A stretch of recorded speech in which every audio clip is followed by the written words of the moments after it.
I want to welcome everybody to the legislative town hall meeting for myself, Senator Scott Surovell, Senator Adam Ebbin, and Delegate Paul Krizek. So I want to thank you all for coming out on a Saturday afternoon to find out about your state government, what's going on in state legislatures this session. And before I get to introduce myself and other things, I want to make sure we thank everybody who helped make this possible today. First of all, I want to thank the school system.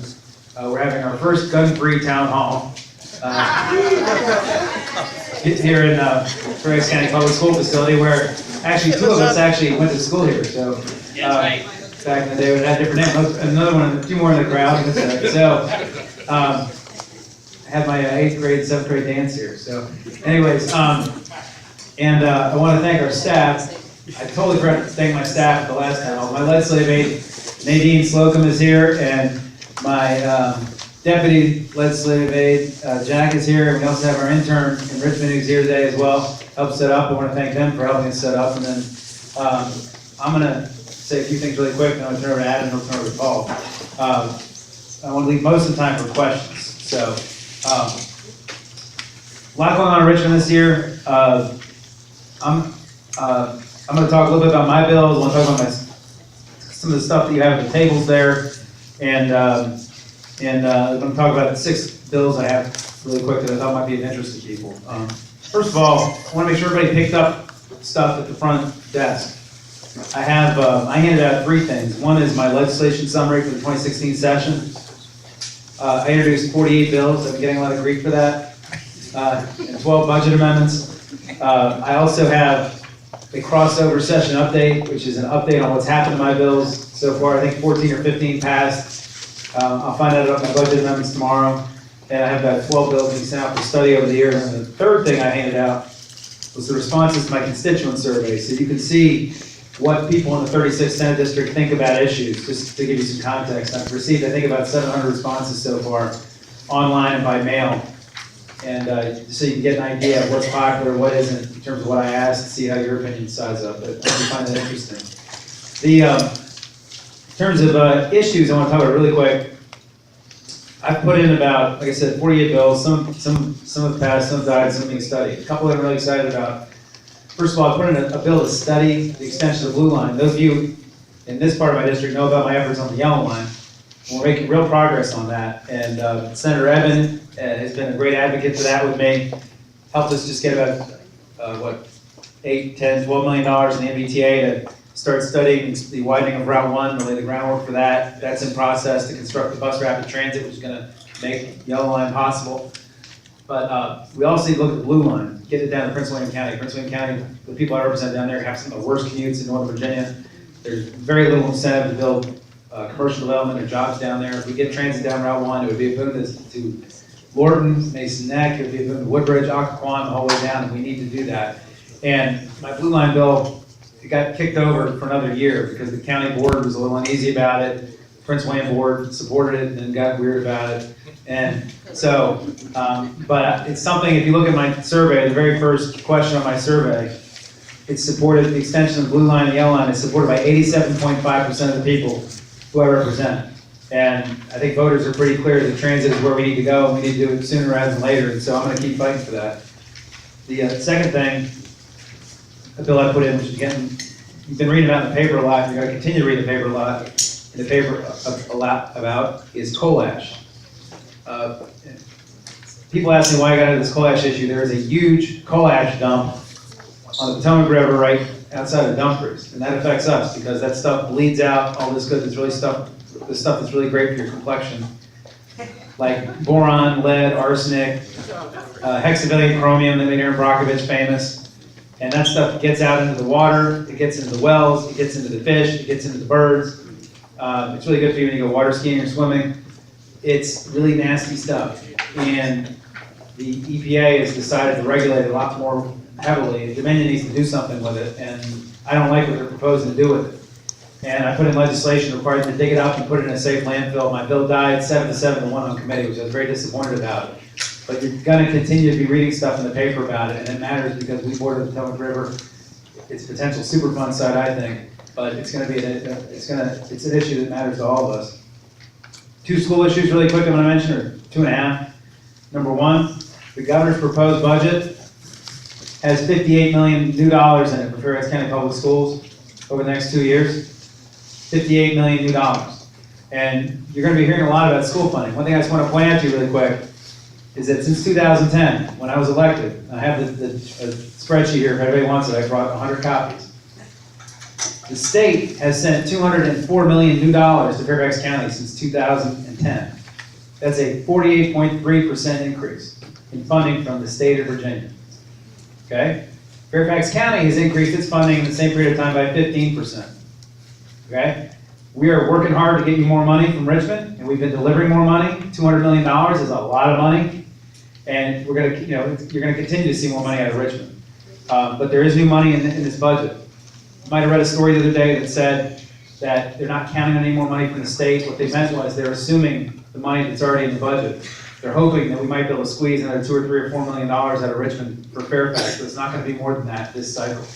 So the big $70 million shortfall you're hearing about, that's mainly generated, it can be dealt with at the local level. We're going to try and get more money at the state level, but it's not going to be anything close to $70 or $80 million.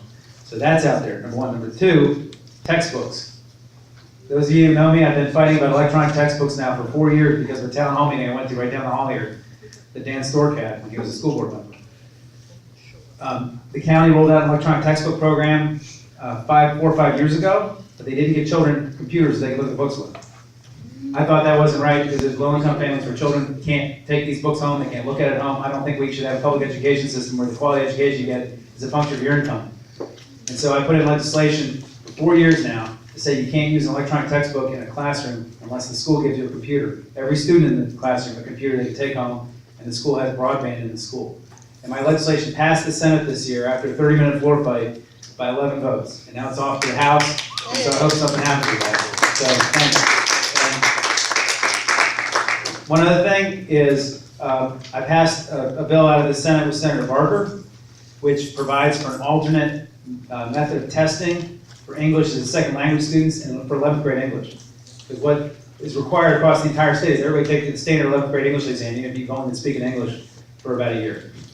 And so if you want to know why Mount Vernon schools, Mount Vernon High School, West Potomac, it tends to affect the way they get graded because they have a lot of students that are new English learners, and then it affects their entire school test score. It makes the school look like it's not as good as it is.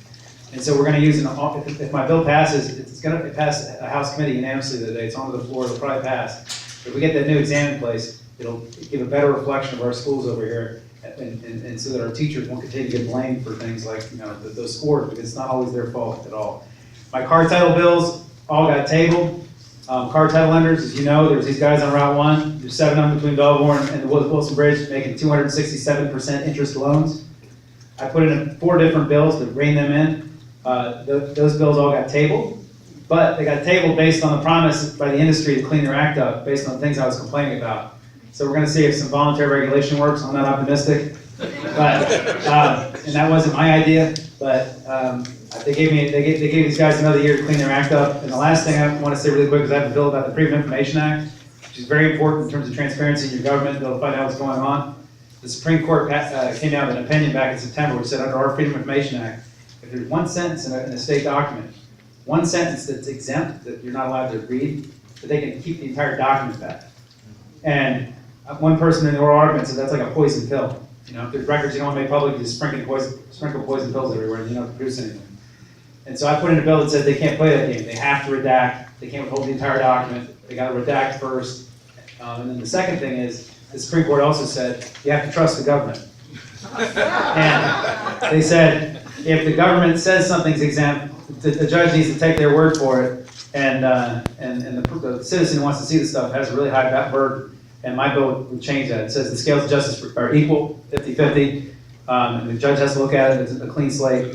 And that bill has passed with only 1 vote against it in both chambers. And so I'm hoping the governor will sign it, although the governor's making noises about it. They're very unhappy about it. But I'm hoping the bill doesn't get vetoed or amended, but we'll see. Anyways, those are the 6 things I'm happy about. Happy to answer any other questions. I'm going to turn it over to Senator Ebbin right now. I served with Senator Surovell when we were both in the House of Delegates, and I hadn't served with him in the same body for a few years, since I guess 4 years since I've been in the Senate. He was still in the House. and I forgot how energetic he is. When he called me before the session, he said, well, you know, do you think, I'm thinking about putting in like 60 bills, what do you think? And I said, well, that's too many. He said, well, what about 50? I said, well, that's too many. I said, what about like 40 something? I said, that's too many. He went ahead and did it, but he carries around this notebook around the General Assembly building that's got 48 bills in it and all the information he needs. So every committee that I'm on, I'm thankful I have an opportunity to hear from Scott several times a day and to help his bills. And I was really proud of him, particularly on 2 bills that he mentioned. The electronic textbook bill on the floor was, you know, that was just a great debate. It was a fun debate. And I gave him a softball question. I asked, because I don't think my colleagues realized, I said, does the senator have any residents in poverty in his district? And he was able to detail that, because everyone thinks Fairfax County, you know, everything's paid for, you know, got a lot of money, no problems, which isn't the case. And then I was on the, the FOIA subcommittee of the General Laws and Technology Committee, where Scott's large Freedom of Information Act bill came. And that was helpful too, to hear the debate. Yeah, I was there when it died, I was there when it came back too. So anyway, enough about Scott. But he's a great partner to have in the Senate, and it's nice to have him there every day. And I'm excited that Paul's here as well, because I've known Paul for, I think, before I was really involved in Virginia politics, just at the beginning, and I don't think either of us would have thought the other, or either of us would be elected. But this is our 60th, I'm still surprised at me, but nonetheless, this is our 60-day long session this year. 60 days is a long session for the General Assembly, which is a long time apparently to consider our 2,800 introduced bills and substantive policy resolutions. 1,000 of those bills and resolutions have survived the House or the Senate, because our crossover period ended last Tuesday at midnight, meaning that every bill had to be acted on in the body of origin and then crosses over to the other. And the $100 billion 2-year budget is being worked on now too. Tomorrow around 1 or 2 in the afternoon, the Senate and House will release their proposals for what their proposed amendments to the governor's submitted budget. And we'll see what happens there. We've all introduced budget amendments and advocated for different priorities to be included in the budget. I serve on 3 Senate committees. One is the Privileges and Elections Committee, which I've been trying to get on for 12 years now, so I finally made it. And then General Laws and Technology with Scott, and then Agriculture, Conservation, and Natural Resources. Among my priorities in Richmond are making it easier and more fair how our voting system is conducted, that we have more gun safety, looking out for people who maybe don't have a strong lobbyist themselves, that would, you know, what I would characterize as the underdog. This year, one of the things I remain focused on is marijuana sentencing reform. I have one to decriminalize marijuana, which I knew wasn't happening this year. But the part that I'm particularly troubled by is right now, if you're a first-time drug offender in Virginia, under state law, which came from federal law a while ago in the 90s, you have to lose your driver's license for 6 months for possessing even a small amount of marijuana. And you're also required, when you're on this form of probation called a deferred disposition, to have some other components, whether it's a fine, community service, urinalysis, that sort of thing. But you're also required to maintain or keep a job. Maintain or seek a job. So we take away your driver's license for 6 months and say, make sure you keep that job, or make sure you keep looking for that job. So this bill, I was really proud to get it passed through the Senate. I found 2 Republican co-patrons on the Courts Committee, and we had witnesses who testified. One who couldn't testify, who had lost his business after having his license taken away. And he told me if it wasn't for the savings that he'd accumulated, he doesn't know what would have happened to him. And under federal law, you're required to take it away to get your highway funds, but you're allowed to seek an exemption. And 29 states have sought and received an exemption, including every state surrounding Virginia. So we finally got that through the Senate. Now it's going to be heard tomorrow in the House Courts Committee that Paul is a member of. It's going to be in the Criminal Committee though. And come on over to the other subcommittee, and it's going to be challenging. So that's something I still remain working on. I'm not going to go into all my bills. I will mention that I've been working on fairness for people who commute in the hot lanes, for some semblance of order for people who are restaurateurs who want to serve alcohol, mixed beverage licenses, yeah, right. And working against human trafficking and monitoring our ethics situation in Richmond, trying to avoid what the Senate would have us do, which is a step backwards on the modest and small ethics reform that's been done. But that's a little bit about what I'm up to. I also did want to thank my legislative aides, Sam Bosch, Sam's back there, and Chris Land. He's tweeting this meeting, so if I send him bad, he's going to tweet it. But anyway, let me turn it over to Paul Krizek, our new delegate.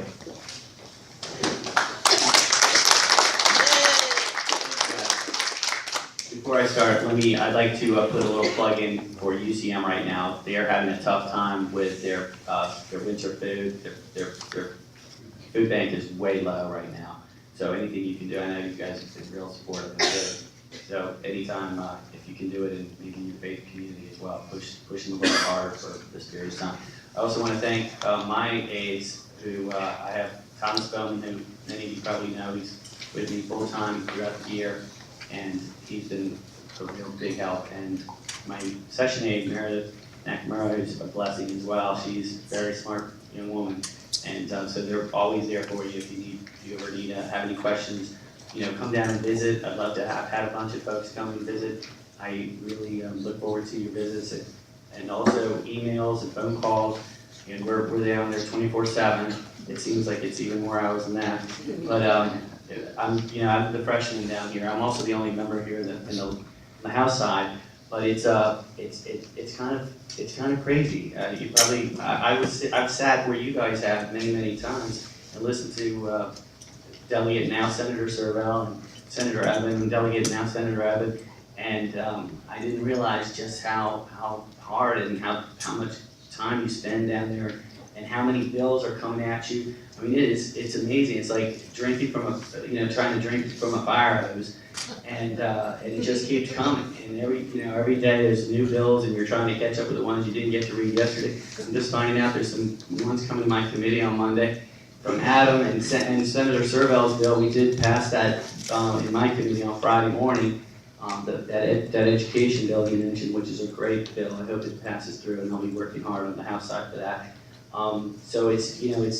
I told it. We also had a town meeting earlier this morning in Lee District, which I have a number of precincts in Lee, and these guys, and they have a lot over there as well. And I said it's like Congress on steroids, and it really is. And many of you worked in the Hill, you know how hard that is and how many bills you got. But this is 2 months. It's like a whole year compressed into 2 months. So.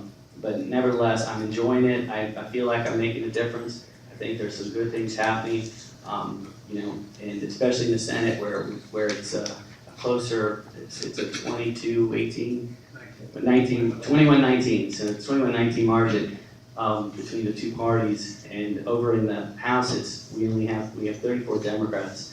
So it's a small caucus, but we stick together. And we're working, and I'm really finding, I'm trying to work across. The only way to get anything done is you got to work across the aisle. You got to make friends. You got to try to network, and you got to build relationships. So that's what I'm working on right now. I'm on two pretty good committees. I think you don't get any choice on these committees. So it's a crapshoot. You don't know what you're going to get. You can't prepare ahead of time. And so when you get down there, you've been working on bills. We worked all November and December on drafting these bills. And then you've got about a week left, in January to finish drafting them, and then that's it. Then you have to go out, you gotta get them through the subcommittees, through the committees, and then out through the floor, and now we're in the crossover, now we've gotta do it in the Senate. But the two committees I'm on, one is the city, county, towns, and that meets on Friday mornings at 8 a.m., sometimes 7 a.m., depending when the chair wants to meet. And they give you about 24 hours notice. And then there's also a subcommittee that I'm on for that, and that meets Wednesday morning at 7:30, I believe. Sometimes it's earlier. And so those are two early committees. And then I have the Courts of Justice Committee, which meets after the session. So the session starts at noon, usually. Sometimes it's 10. This past week we started at 10 a.m. on Monday and on Tuesday and on Friday.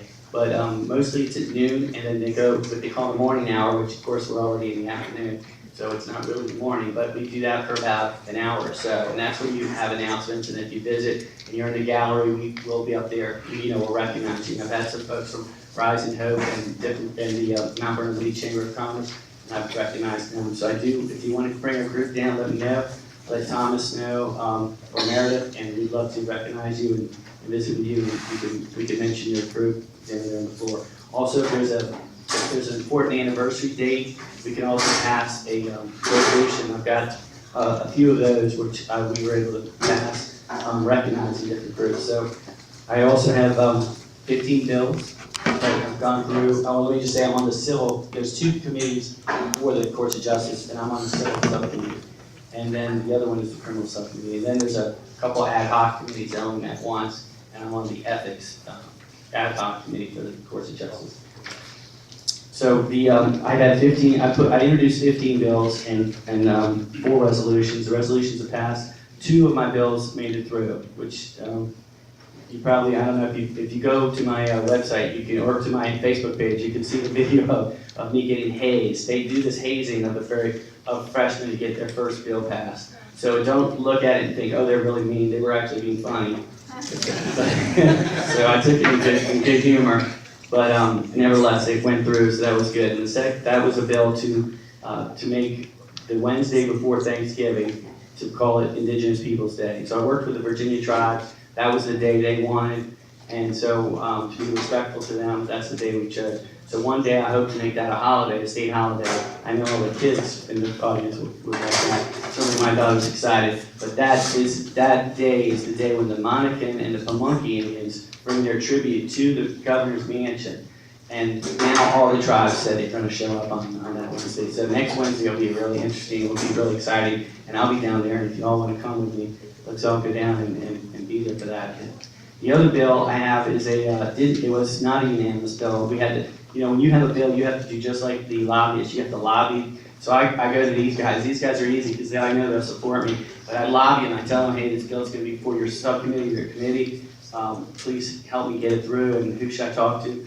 And so the same thing with these bills is you get a bill, and you get it through subcommittee, and a couple people vote against it, so you want to try to get them to switch so they'll support it in the committee. Same thing in the committee, you try to get those folks to do the same thing on the floor. And so it's hard, so when Scott says he's got 55 bills or however many bills, that's a lot, 48 bills, that's a lot of work. And I commend you, Scott, because I know just in my 15 how much work that was. And that, that takes a lot of dedication. I know, and both of these senators work extremely hard, and we should all be very proud of them and happy that we have them as our representatives. So my 15 bills, I got 2 through, 2 also got, and that second one is for railroad right-of-way. It's not a big deal in the scheme of things, but it's important for the Department of Rail and Transport because they need to have the ability to be able to purchase right-of-ways for things like parking lots, and hopefully that will help when we get high-speed rail coming between Richmond and North Virginia. That can make that little bit of that process better. It's kind of a good governance bill.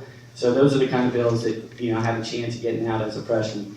The other 2 bills that I'm pretty excited about, one is on solar net metering. It got referred to a commission on solar power, and they invited me after I gave my testimony about it and tried to urge them to support it, which they didn't, of course, but they rolled it into this commission, and they've asked me to be a member on the commission. So that's exciting. That means more work for me during the off season, as I call it. But I'm excited to be able to do that because next year we're hoping for a big solar omnibus bill. Because really we've got to find some we've got to rely on renewable energy. We can't just keep relying on dirty energy, coal, and oil and gas. So there's lots going on. I don't want to take much time. I'm looking forward to your questions, and I thank you very much.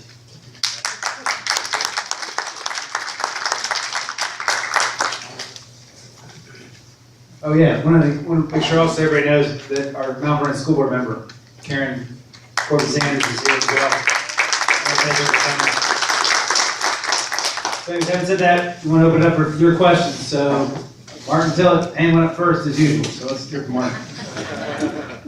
Thank you. Okay, thank you very much. And I'm here as a citizen from the Springbank Community Association. And though you explained about all the legislation you guys have sponsored, I'm here with a question about a vote. And that vote goes directly to this Proffers bill. And it was in both houses, both chambers. And there was some explanation about that in the local papers. However, as a community, we're a little bewildered because we found that we know that there's this overlay between the two senates and districts in Mr. Krizek's district. And so we didn't see the same vote come out through the voting process, that one opposed and one was for. Right now, as a community, we're in the process of dealing with a developer. And what we know from past experience, and we're realizing now, there's no harder place for a community to be than to be sandwiched between a developer and their lawyers, their legal teams, and the Fairfax County government in trying to work out the particulars about how this development might bring some improvements to the neighborhood. So we're quite concerned, we're a little bewildered about why that vote is the way it is. And we feel threatened because we're just entering in this process. And if proffers are removed, what we've learned now from the county side of it is that they talk about fees that are collected. They don't call them impact fees. The developer tells us there's over $4 million of fees collected from the county, from them. We thought that at least some of that fee could be returned to the community for some improvements we need. They call it a walkable community they're building on Richmond Highway, but for us to get to it, we've got to walk down the middle of the street. So we're looking for some improvements, but we see this as a threat to us getting anything. If the proper thing goes through, the developer's off the hook. The mumbo jumbo language of the county about what are fees and what are impact fees seem more in line to guarantee that the community doesn't get the fees left here, more that they want the fees going back to Fairfax, where who knows where they spend it. I think we know where they spend it, but it's not down here. Thank you. So just some reflection on that. Let me just say, we're not always going to vote the same way, the three of us here. So you're not always going to be unanimity. That proper bill went to, it passed the House very convincingly, and I think the Senate too, and they can speak to that. But I voted against it in my committee on Friday. There was only three votes against it. Delegate Boysko, Delegate Bell, and myself. I'm concerned. Proper reform is probably needed because in some places around this state, counties are taking advantage of it and they're charging developers a lot of money, and then what happens is the price goes up on these houses and it makes it harder for affordable housing. And so you're pricing people out of the communities, and that's a big problem. So there's pros and cons of this, and I think that's what you're going to find from us up here is that we're not always going to agree because we're right on there's some nuance to every single bill, and also there's the process. So you'll see that I voted for the bill when it came through this before, but now at the final stages, there's still going to be another final vote on the floor, and I'm planning on voting against it. But the process was to try to make it a better bill. And now I do believe it's a much better bill, and it's a closer vote for me, but I did vote against it because I'm still worried about unintended consequences, and I don't want to take power out of the county if possible. But I can say that the bill itself, that the proper system, which is supposed to be voluntary, is not. It has some problems with it, and our Senator Surovell can tell you a lot more. And let me just say that Senator Surovell has made a lot of good changes to the bill and amendments through the process. So here it is. And sorry, I have to stand on my feet when I talk, so I'm a trial lawyer, and I can't sit and listen. There's blood out of my legs. So, does everybody here know what a proffer is? Okay, we can start with that.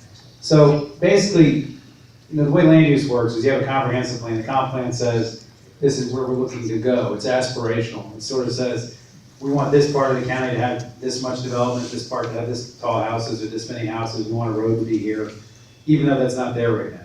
So that when a developer comes in with a project where they want to do a project, they have to, and it requires a rezoning, a change in the land use, either higher density or change from residential to commercial, whatever. The proposal has to be consistent with the comprehensive plan. Or they have to get the comprehensive plan changed, with a whole other process. But usually it has to be consistent with the comp plan. Your county board does not have to approve the rezoning. There's no requirement that they approve every rezoning. If somebody comes in and they says they want to take something from a 5-acre lot to putting 10 houses on it, the county never has to say yes. And so one of the things the county can do as part of rezoning, it says, you know what, we will approve your rezoning if you give us a proffer. The proffer system was created about, I think it was 47 years ago is the number I've heard thrown around, about 4 years before I was born.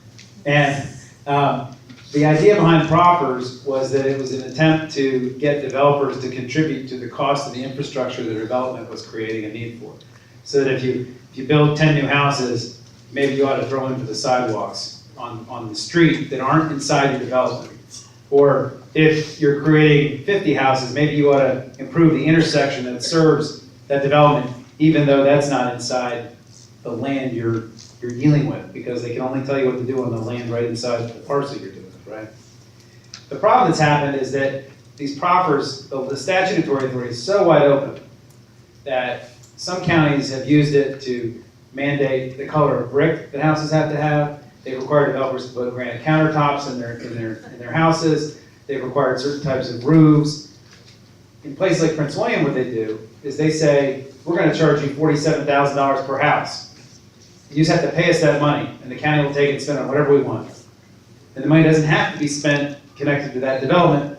They could, for example, take money on houses in Mount Vernon and spend the money in Drainsville, or Centerville, or Bailey's Crossroads, right? And there's no requirement in the current law that the money paid be connected to some improvement that's associated with that development. And so basically what a lot of other high growth localities are doing is using this proffer authority to basically get a new tax on houses to fund infrastructure all over the place. And in between that and the architectural piece, a lot of people see that as really an abuse of what the system was intended for. And so what the bill says, there's been a lot of chicken little games being played by local governments on this. Every local government in the state is screaming about this bill because it's taking away some of their authority. What the bill says is that if you want to do a proffer, it has to be connected in some way to the development that's being done. So it has to be specifically connected to that development. So it has to be an intersection on the development. If, for example, in Prince William County right now, they're building a 4,000 unit development in my district on the Potomac River. They proffered a VRE station, 2 new schools, a town center, and a new intersection on 234, a limited access interchange on 234. That's fine, because it's connected to that those 4,000 new houses. And so that would be fine, nothing wrong with that. But what you can't do is say, pay us X thousand dollars per house, run up the cost of new housing for new young families, and put all the cost of all this stuff on them. We need to spread the cost of some things across everybody like we've historically done. Now, I also want to point out, there are some important exceptions in the law. Number one is, the law doesn't make any changes for commercial proffers. The commercial proffers are completely exempt. Number two, anything within 1/4 of a mile of a metro station, which we're going to have 2 on Route 1. And it says any metro station or a planned metro station in the comp plan. And so if our Board of Supervisors would put our metro stations on the map, which I've been asking them to do for 2 years, instead of just put language and theoretical talk, they would put the stations on the map, anything within 1/4 of a mile of that, completely exempt. Okay? In addition to that, another exception we got worked in was any land in a revitalization area, Route 1, that is zoned for FAR 3.0, that's floor area ratio 3.0, that's like basically 5, 6, 7 story tall buildings, which if we follow through on the yellow line, we're supposed to have all up and down Route 1, and is served by mass transit. And I got a definition inserted in the bill that said mass transit includes buses. So basically any land on Route 1 served by a bus in a revitalization area zoned for FAR 3.0. When I read the bill, I don't think it affects Route 1 at all. Yet the Board of Supervisors is very upset about it and saying that we're totally destroying their ability to negotiate whatever, but it does include commercial, mass transit, metro, etc. And so in terms of how it affects our area, I don't see it as having a huge impact. And what we're trying to do is rein in these guys in these other counties that have gone overboard. So I think it's been a reasonable bill about something that I've been hearing about for 7 years since I've been down there that needs to get reformed. It will, I think the county board is going to be a little gun shy for a while until they understand how this law shakes out in terms of what they're willing to do. And that's, I think, a little bit what you're hearing about from them in terms of what they're worried about. But I think they're overreactive.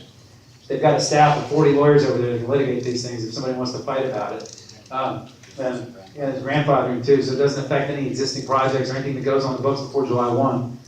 So, that's kind of where I came out on it, Martin. And I don't know what Adam's perspective is. He also voted against it, so he might have a different point of view.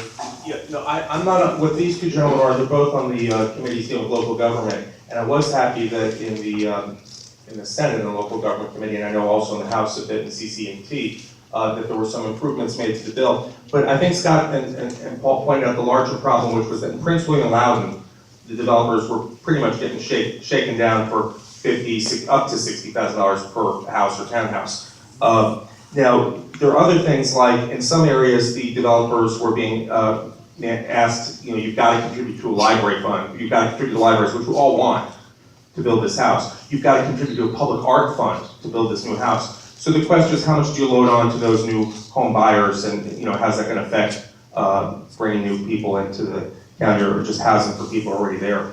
I did appreciate that they exempted architectural and design. I actually met with the developers I don't know when they came to me, and I told them I wouldn't support it without it. Still didn't support it, but I'm waiting for it to get better. I think the bill might improve further in the process. I know that the home builders are still talking to Fairfax County about potentially 2 more amendments. So anyway, I came out against it because I wanted the local government to have the tools, but I do think there's a need for some reform, so I'm hoping the bill will get closer to something I can vote for. You go, and then Catherine should have another proper question. Hi, I'll go to you first. I've never been to one of these, so hello. Oh, never been to one of these, so hello. My name is Galen Taxi, I actually live in Kingstown. I spoke to you, Scott, through the window of my kitchen once, and pledged my support for you. I also used to practice law and was familiar with your father's law firm. Okay. Sitting right behind you. Awesome. I was with the Attorney General of Virginia. I often did workers' comp. Okay, I want to thank Senator Ebbin for proposing the decrim bills and the other bills relating to the reform of marijuana laws in the Commonwealth of Virginia. I think there are 3 bills that are going to go to crossover from the Senate. Is that correct? I know at least 2. What's the third one? The one about the mandatory 6-month suspension. Are you adding an affirmative defense for having cancer? Oh, yeah, that did pass. Okay, so that's another bill that adds, if you have cancer and you get busted for smoking marijuana because you're puking every day, you still get busted, you still get taken to jail maybe, you still get taken to court, you still have to pay a lawyer, you still have to pay court fees, but you can at least say, I was smoking this because I had cancer, and I was using it for medical treatment, and the judge will say, okay, I'm dismissing this, or not guilty, what have you. But you've still gone to court when you're dying of cancer. Okay, and the third bill is the bill about producing cannabis oil in the Commonwealth? Yes. Okay, so that'll be interesting to see. I really look forward to that. There's a 4th one. The 4th one Yeah, is it's the 4th bill. expungement. Senator McDougal, Senator Hanover put in a bill that said you get a marijuana or alcohol possession conviction expunged if it happened before you were 21 years old. Right, you have to wait 5 years for that. Right, so Right. it's going over to the House, it'll probably die there, but we passed it out of the Senate. Right, okay, I didn't know that had passed, I'm sorry. I try to keep up, but there's so many changes, it's just hard. I just want to say that I support the decriminalization of possession of small amounts of marijuana. It costs the Commonwealth of Virginia $70 million a year to arrest, prosecute, and incarcerate people for the possession of marijuana.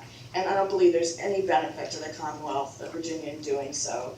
In fact, it seems to disproportionately harm African American citizens of the Commonwealth. The Washington Post states that Black Virginians are 3.3 times more likely to be arrested for possession of marijuana. And if you're arrested for possession of marijuana and it's 15 grams or more, which is a half an ounce, they consider that possession with intent to distribute. That's a felony charge, and your life is over.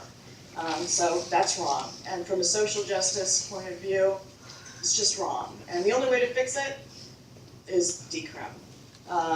I also support a real medical marijuana program in the Commonwealth. I think it's shameful that the citizens who are otherwise law-abiding risk getting felonies to treat medical conditions. It's especially shameful and for veterans who are trying to treat PTSD. They've served their country, they think this is helping them. In many cases, they can reduce the amount of medications they're taking, and they're risking being felons. It's just wrong. So I want to ask you, the third thing I want to say is that state legislators in Alabama are asking the federal government to reschedule cannabis from a Schedule 1. I'm asking you guys if you think that's something, the Virginia State Legislator, I know you're part-time and there's a lot on your plate, but the more states that ask the federal government, maybe that'll make a difference. And I want to know what I can do to help you move this process forward in the right direction. Okay. And that's really my question. Well, the part of it, I appreciate your support on all that. Let me first answer the part about rescheduling the drug at the federal level, having state pass a resolution. That's probably one of the last things that we're going to do. So we're going to keep plugging. I'm not saying we can't propose that, but I'm going to keep plugging ahead on the driver's license and decrim. That's my focus, but you can remind us and we can consider that for next year as well. But I think I'm going to keep my focus just on straight decriminalization as well as the driver's license sentence. You mentioned African Americans being 3 times more likely to be arrested statewide. It's actually 8 times more likely in Arlington. So We only are 20% of the Commonwealth. well, yeah, but I'm saying per capita, you're 8 times more likely, and they use at the same rate, according to all studies, as other populations. Just for the education of the audience, what we did last year is we said that if you have cannabinoid oil, not all kinds of marijuana, just the oil, which doesn't have any hallucinogenic properties, that would be an affirmative defense in the case of intractable epilepsy. And then this year, cancer has been added in as it's passed the Senate. We don't know for sure how that'll go in the House. And then Senator Marsden had a bill, he had a bill last year for the oil to begin with for the people with epilepsy. And this would provide for a study of how to manufacture the oil, non-hallucinogenic oil, which is only helpful in certain circumstances. And that's kind of where we are, kind of slower than some places, but I think that Virginia is more likely to look at the states that have legalized and taken other steps like medical and analyze the results from those states as we move forward and perhaps give us a better chance to go forward. But I was really happy though that we had such an overwhelmingly bipartisan vote on the 6-month driver's license suspension when just last year it went down on pretty much party line vote in committee. So thanks for your So support. what can I do? Oh, what can you do? That's the most important. Yeah. Okay, people who belong to organizations in this state, whether it's National Organization for Reform of Marijuana Laws, or in this case, even better, there are other organizations, whether it's through a church, whether it's through AAUW, whether it's through, not in this case necessarily, the environmental group or others, is we have really good advocates up here, and you're advocating to us, and in most cases, we agree with you on what we're gonna hear today. Many cases, if not most. So we need people likely to be active around the state. So we need you to organize with counterparts and other, it's kind of a, if you belong to a I'm state. already doing that. Well, if you're part of a statewide organization that can build capacity for people, where when they have a town meeting in Frederick County today, To be there. or in Dave Albo's district, not too far. Well, yeah, and what can I do to convince Dave Albo? Well, Maybe your best chance of convincing anyone is to be their constituent, be fact-based. Yeah, If you're not their constituent, you're probably in close enough proximity that you could round some up. I am. Okay. And I went to law school with him. Oh, well, then you have a relationship, so you can I get them. tried, but. Okay. Well, we'll talk more about it offline. But the main thing is work with others who live in the districts of the legislators that need convincing. To show up at forums like this, write them letters, write them emails, that sort of thing. Okay, thank We're you. gonna go, Catherine was next, and then you go next. Couple of questions, and Scott, thank you for your eloquence on the profit bill. You say 1/4 of a mile. Any chance, the way it's moving through the House and the Senate so quickly, to get that to a 1/2 mile? To change that language? Use the mic, Catherine. What I was asking is, right now, it's 1/4 mile for the proffers in a revitalization area, and I was asking if the way the bills are moving so quickly through the Senate and the House, is if we could expand that to a 1/2 mile, which gives some more exemptions for our revitalization area. And then I have one other quick question. We can check, but the reality is that anything that's within 1/2 mile is also zoned FAR 3.0 and on a mass transit system because we don't have bus rapid transit there anyway, so it's more belt and suspenders, really, what you're talking about. So it's either or. I would also note there's another exception for any land that's inside a metro service district, which is a special tax district tied to a metro station, which I think is pretty probable when we get Metro, which will hopefully be in about 10 to 15 years. Okay, thank you. And one other quick question. Bill, it's a House Bill 773, which is related to governments not being able to prosecute those that discriminate. Could you speak to that bill? Because I know it passed the House, it's on its way to the Senate, and it's a little frightening for a lot of folks. The, actually, I printed this one out, knowing you'd ask, I'm just kidding, didn't I? This is the government, if I could do the air quotes, this is called the Government Non-Discrimination Act. Really, it's an act that allows for discrimination, to my mind. It came to the House, through the House, and it passed. The passage was 56 to 41, and that was on the 16th, and it's now going to the Senate, to the Committee on General Laws and Technology on Monday, which these senators are on that, so they'll tell you about what they're going to do. But this, for the purpose of the act, discriminatory actions include actions that adversely affect the tax treatment of a person, or that withhold or otherwise make unavailable any grant, contract, subcontract, cooperative agreement, guarantee, loan, scholarship, license, certification, accreditation, or employment, entitlement or benefit under a benefit program, or entitlement to utilize state property. And it would be so that folks who are,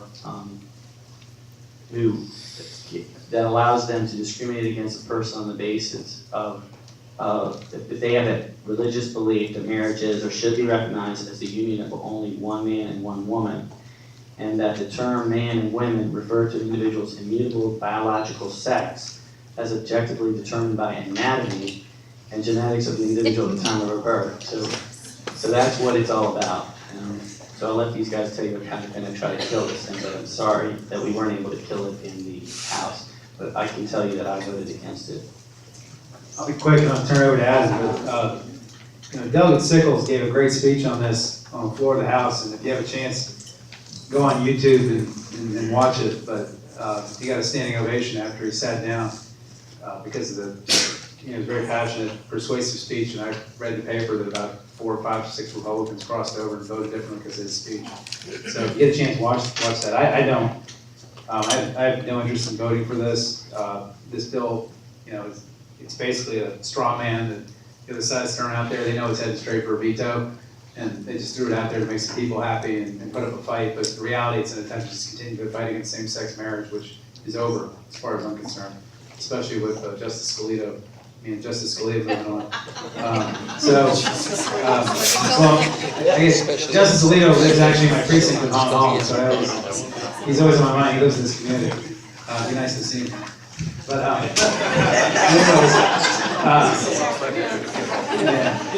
anyways, he's somewhere else.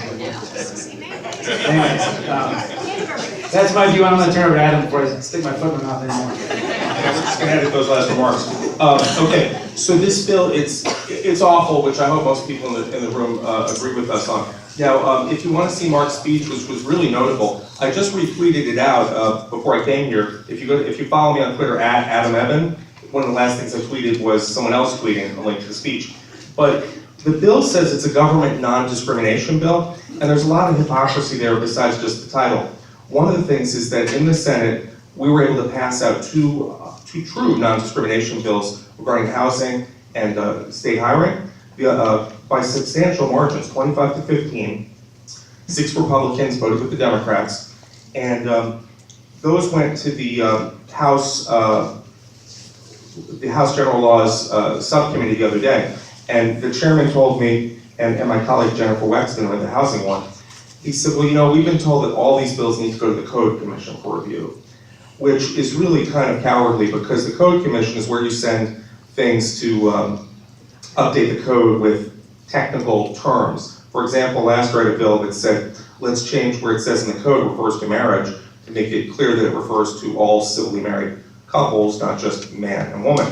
And that was sent to the Code Commission. They're looking over 80 instances in the code and reviewing with state attorneys, adoption attorneys, all kinds of folks as to what needs to be done so that we don't change the code in any way that we don't want to or that it works properly.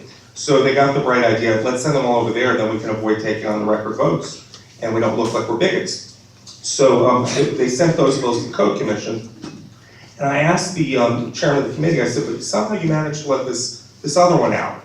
You know, that wasn't sent to the Code Commission, the non-discrimination bill. So anyway, what'll happen tomorrow in the general laws, Monday, not tomorrow, hope we won't be doing this tomorrow, Monday, in the general laws committee in the Senate is I believe we have the votes to kill the bill.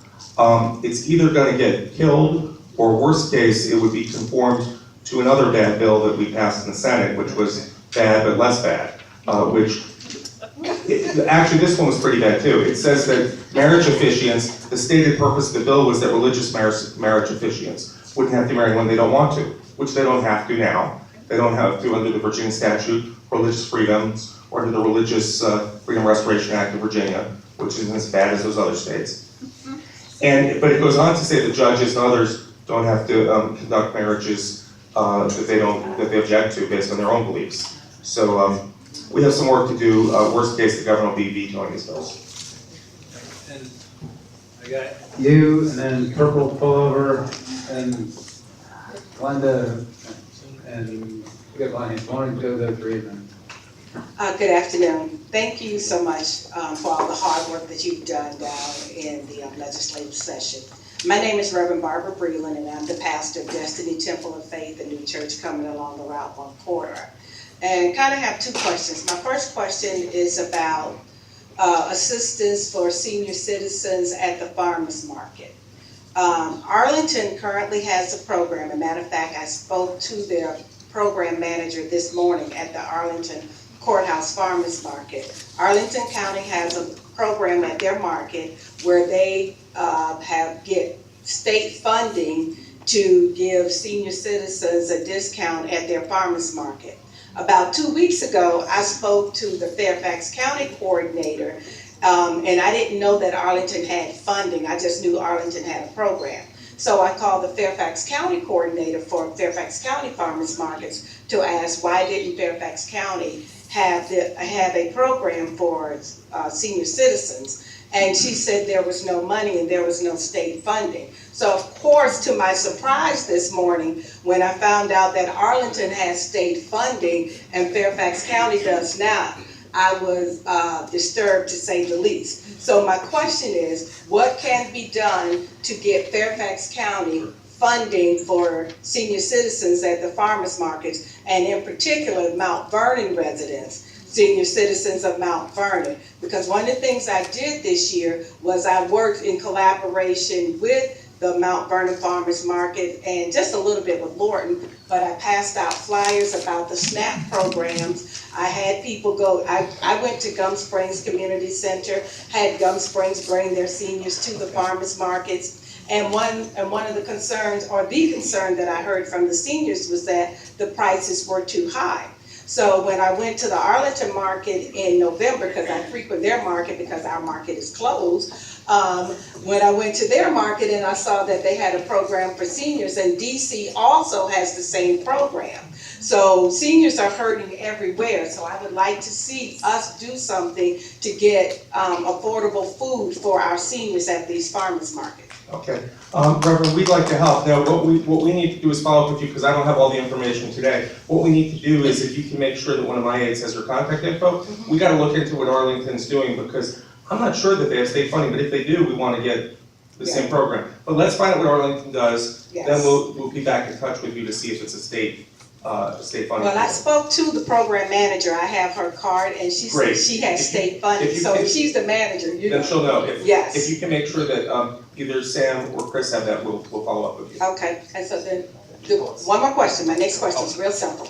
I'm not really sure what your staff looks like behind the scenes, but my question to you is, what are you guys going to do to make your staff look more representative of the districts that you serve? And what can we do to get our young kids of color, Latino, African American, Somalian, prepared to be able to serve on your staff? Because you guys serve a diverse district, you won't really know all the needs and the nuances if people at the table have not experienced that. So what are your plans? Okay, I'll start with your first bit. That's good. Both of those are good points. I've been working on some bills to help the seniors, and I had a bill on financial exploitation that, the good news is it was tabled, but they've asked to put it into an omnibus bill for next year, so, and I'm gonna be able to work with the, Delegate Peace, Chairman Peace, and it's the Peace Commission on financial exploitation, of the elderly. As far as that your idea with the, or what's going on in Arlington, we'll look into that, as Senator Evans said, and that might be a bill I could add to mine. I know that Senator Surovell doesn't need any more, but I could use another one for next year, so let's talk some more, Reverend. And also, Reverend, as I earlier mentioned, please come down and bring your flock down and visit with us. And then that's another good way where you can meet some of the other delegates and we can push some of those issues. And getting to your second question, which is very good, let me just disavow one thing that many of you think. We don't have big staffs. We only have really one person. We get a small sum of money that we're able to divide up, but we only get one full-time person. I have Meredith Nakamura back there. She's my second person, and she was a session aide. Thank you, and Meredith's been great, and we have a good group in Thomas, as you know. But we do need more funding, because what happens is, and then we could have more staff, and that would be a good thing. But we have to kind of rely on the lobbyists a lot of times, and they're the experts, the subject matter experts. And when you're drinking from that fire hose, as I mentioned before, it's difficult to do that without relying on lobbyists. And I don't want to be relying on lobbyists. I'd rather have my own staff, and I'd rely on you guys to get me and to keep emailing, to visit, to talk and phone me, and that really helps a lot. But before I give this over to the senators, I want to say that one way to do this is through this program, this leadership effort that we have called the Puller Institute, and that Senator Surovell has, and the Amundsen Institute that I inherited from Senator Surovell. We just had 4 young men, 2 African Americans, 1 Hispanic young men who are leaders, 2 from West Potomac and 2 from Mount Vernon High School, that came down and spent a couple days with us. And I think we also had Mike Damas. I saw him earlier in the audience. He was there. He drove them down and took care of them the whole day. And they got to meet the governor. They got to meet Bar Stoney, who's the secretary, and they met with a lobbyist. And in the morning, I met with them. It was a very busy day. It was the crossover day. But I met with them in the morning, and then I met with them in the evening. And in the morning, they all were excited about being legislators, and then by the evening, when I asked them again, they all want to be lobbyists. So I think we did a good job with the lobbyists, but we got to work with it. But anyway, those guys are the future, and they're the future staff and future members. I'm not going to do this forever, and we've got to work. We're working to get folks of color from the community, and it's through leadership. It's that way, and we've got it. And I'm reaching out all the time. So stay in touch with me and do come visit, and let's keep this dialogue going. Let me give it to Senator Surovell. Yeah, I think a couple points on that. First of all, we definitely need to look into the farmers market piece. I'm not aware of any state money that's out there either. That's news to me. But one of the things the community needs to be aware of is that Arcadia, who's taking over the Woodlawn Plantation, they're planning to turn what was formerly a horse farm into a massive agricultural farmstead, and they're going to build a farm stand right on Route 1 to be open every day, right on Route 1. And a big part of what their advocacy is trying to do something about food deserts and get more healthy food out into low-income communities. They have a bus that goes around, and they're looking to really focus on Route 1 significantly. And so once that thing gets going, I think doing something for seniors will be part of their mission. And when I see them again, I'll talk to them about that. In terms of the staffing piece, you heard what Paul said. We get $57,000 we're allowed to spend on staff. When I first got elected 7 years ago, it was $45,000, I think it was. At least we got an increase by 12. But we're allowed to allocate that money between as many people as we want. We can only give full state benefits to one. And it's hard to find, it's hard to take that kind of money in Northern Virginia and spread it around to multiple people. I mean, it's really only enough money for one employee. And many of us, though, use a little bit of it to pay for extra help during session. Last year, I hired somebody to be a Hispanic outreach coordinator for me, and I paid them about $250 a month. And she went on to college. It'd be great if I could find somebody else. I've been trying to find somebody else to do that, to help me have that connection. My district is 23% Latino, right? And looking around this room, you can see that that's not represented here today. And my district is also about 25% African American. And that's not represented here today either. And a large part of that is it's hard for us to get out in the community, in those communities, we're not connected to them. And so that's always been a big issue for me. And in my campaign staff, I try to make my campaign staff reflective of the community. I've always hired a very diverse campaign staff. And I had a really diverse intern program. And a lot of things became known to me. For example, I had an Indian American field organizer who was knocking doors in Stafford for me, who, when the guy opened the door, said, "Get off my porch, I don't allow terrorists on my porch." Now, if my staffer had been Caucasian, I don't think that interaction would happen, right? And I would have had no idea that that's an issue down in Stafford County we need to do something about. I had another intern. He was in college, spent a month this summer in Japan doing an art scholarship. But he had his dreads, or he had his hair sort of in dreads, and he went out knocking doors for me wearing one of my t-shirts. Fairfax County Police actually stopped him while he was knocking doors because people thought he was casing a house.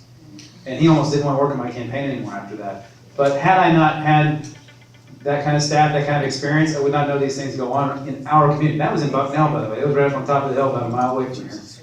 But I had to, tell him, knocking doors is not always like that. Please stay on my staff. Please keep working for me. I need you to help. I mean, he's a very good kid, one of our best interns. He did some great work for me on my website, with some of my ads and other things he was doing. He wasn't knocking doors, but we need to keep our staff as diverse as possible so we stay in touch. And that's something I believe in. But we need more money for our staff, and we're not going to get it anytime soon. Adam wants to talk really quick about the PAGE program as well. Yeah. What these gentlemen have said about the need to further diversity, as you're asking for, is important. I did want to mention, though, that we have a PAGE program in the Virginia Senate as well as in the House. And in the Senate, we have pages and we have what they call messengers, which is the exact same thing.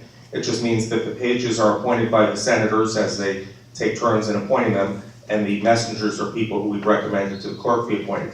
This is a great experience for young people. They're 13 years old. They go to Richmond. They actually get paid. They stay in a hotel, they learn how to manage their own money, and they get exposed to the legislative process. I believe that I get to appoint 2 of these pages in the next 3 years.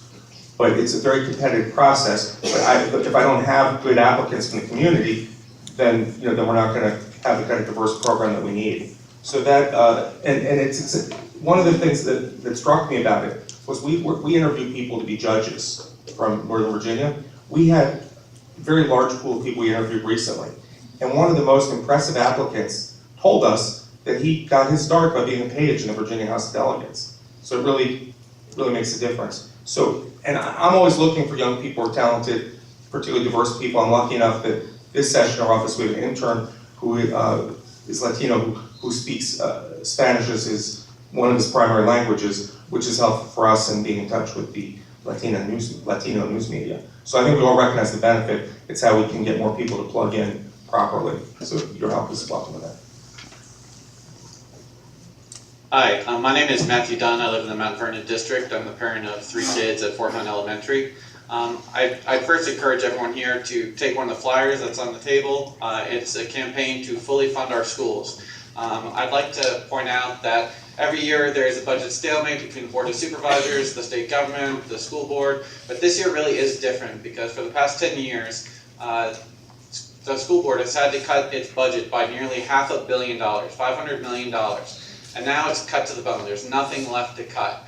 And that impacts all of you, not just in the fact, those of you who have kids or grandkids who are in the schools, it impacts all of your property values, it impacts the local economy because families move here because of the quality of the schools. And businesses invest here because of the quality of schools. But now if you talk to real estate agents, other people who help businesses get attracted here, we're now number 3. We used to be number 1, we're now number 3, and we're going down because our schools are in decline. It's a reality, it's not just a hypothetical potential in the future.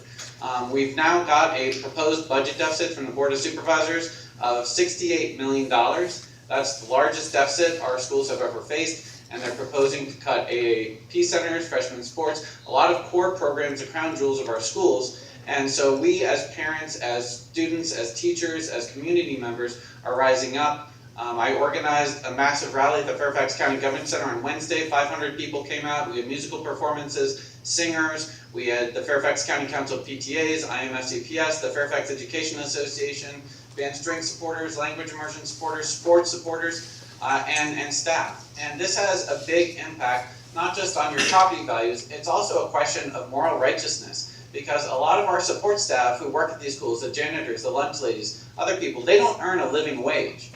And we have now 50% of our students, more than 50%, are free and reduced price lunch. And so those kids, if we want them to have a bright future, and if we want to make sure that the Latinos, African Americans, the other underrepresented constituencies who aren't here today have an opportunity to realize the American dream, we need to give them quality schools, because they may not have the best conditions at home, the best conditions in their community, but at least we can give them great schools so that they can have a bright future. For this year, the question really rests with the Board of Supervisors. So I do ask, take this flyer. It has 3 ways that you can help change the dynamic in Fairfax County, because if we don't rise up in force this year and mobilize, then our schools are going to go into inevitable decline. The crown jewels are coming this year are permanent and irreversible, and they will not be able to be recouped. But I would like to ask you, gentlemen, what are you doing on the state level? Because look, I know I've heard from state officials before, Fairfax County, we're not in the leadership, yada yada. I've seen on this federal level, small minorities, Republicans, and other southern voting blocs have been able to hold up things or make things happen. So I have to believe that as sophisticated legislatures, you can have more power and influence, and there are more mechanisms at your disposal than I've heard you guys willing to use to date. So I ask you, please fight for us, fight for the future of our county, for our economy, for our property values, for our kids, because that makes the difference in why we're all living here today. And this Route 1 development won't work if people don't want to live there. So I ask for your support. Thank you.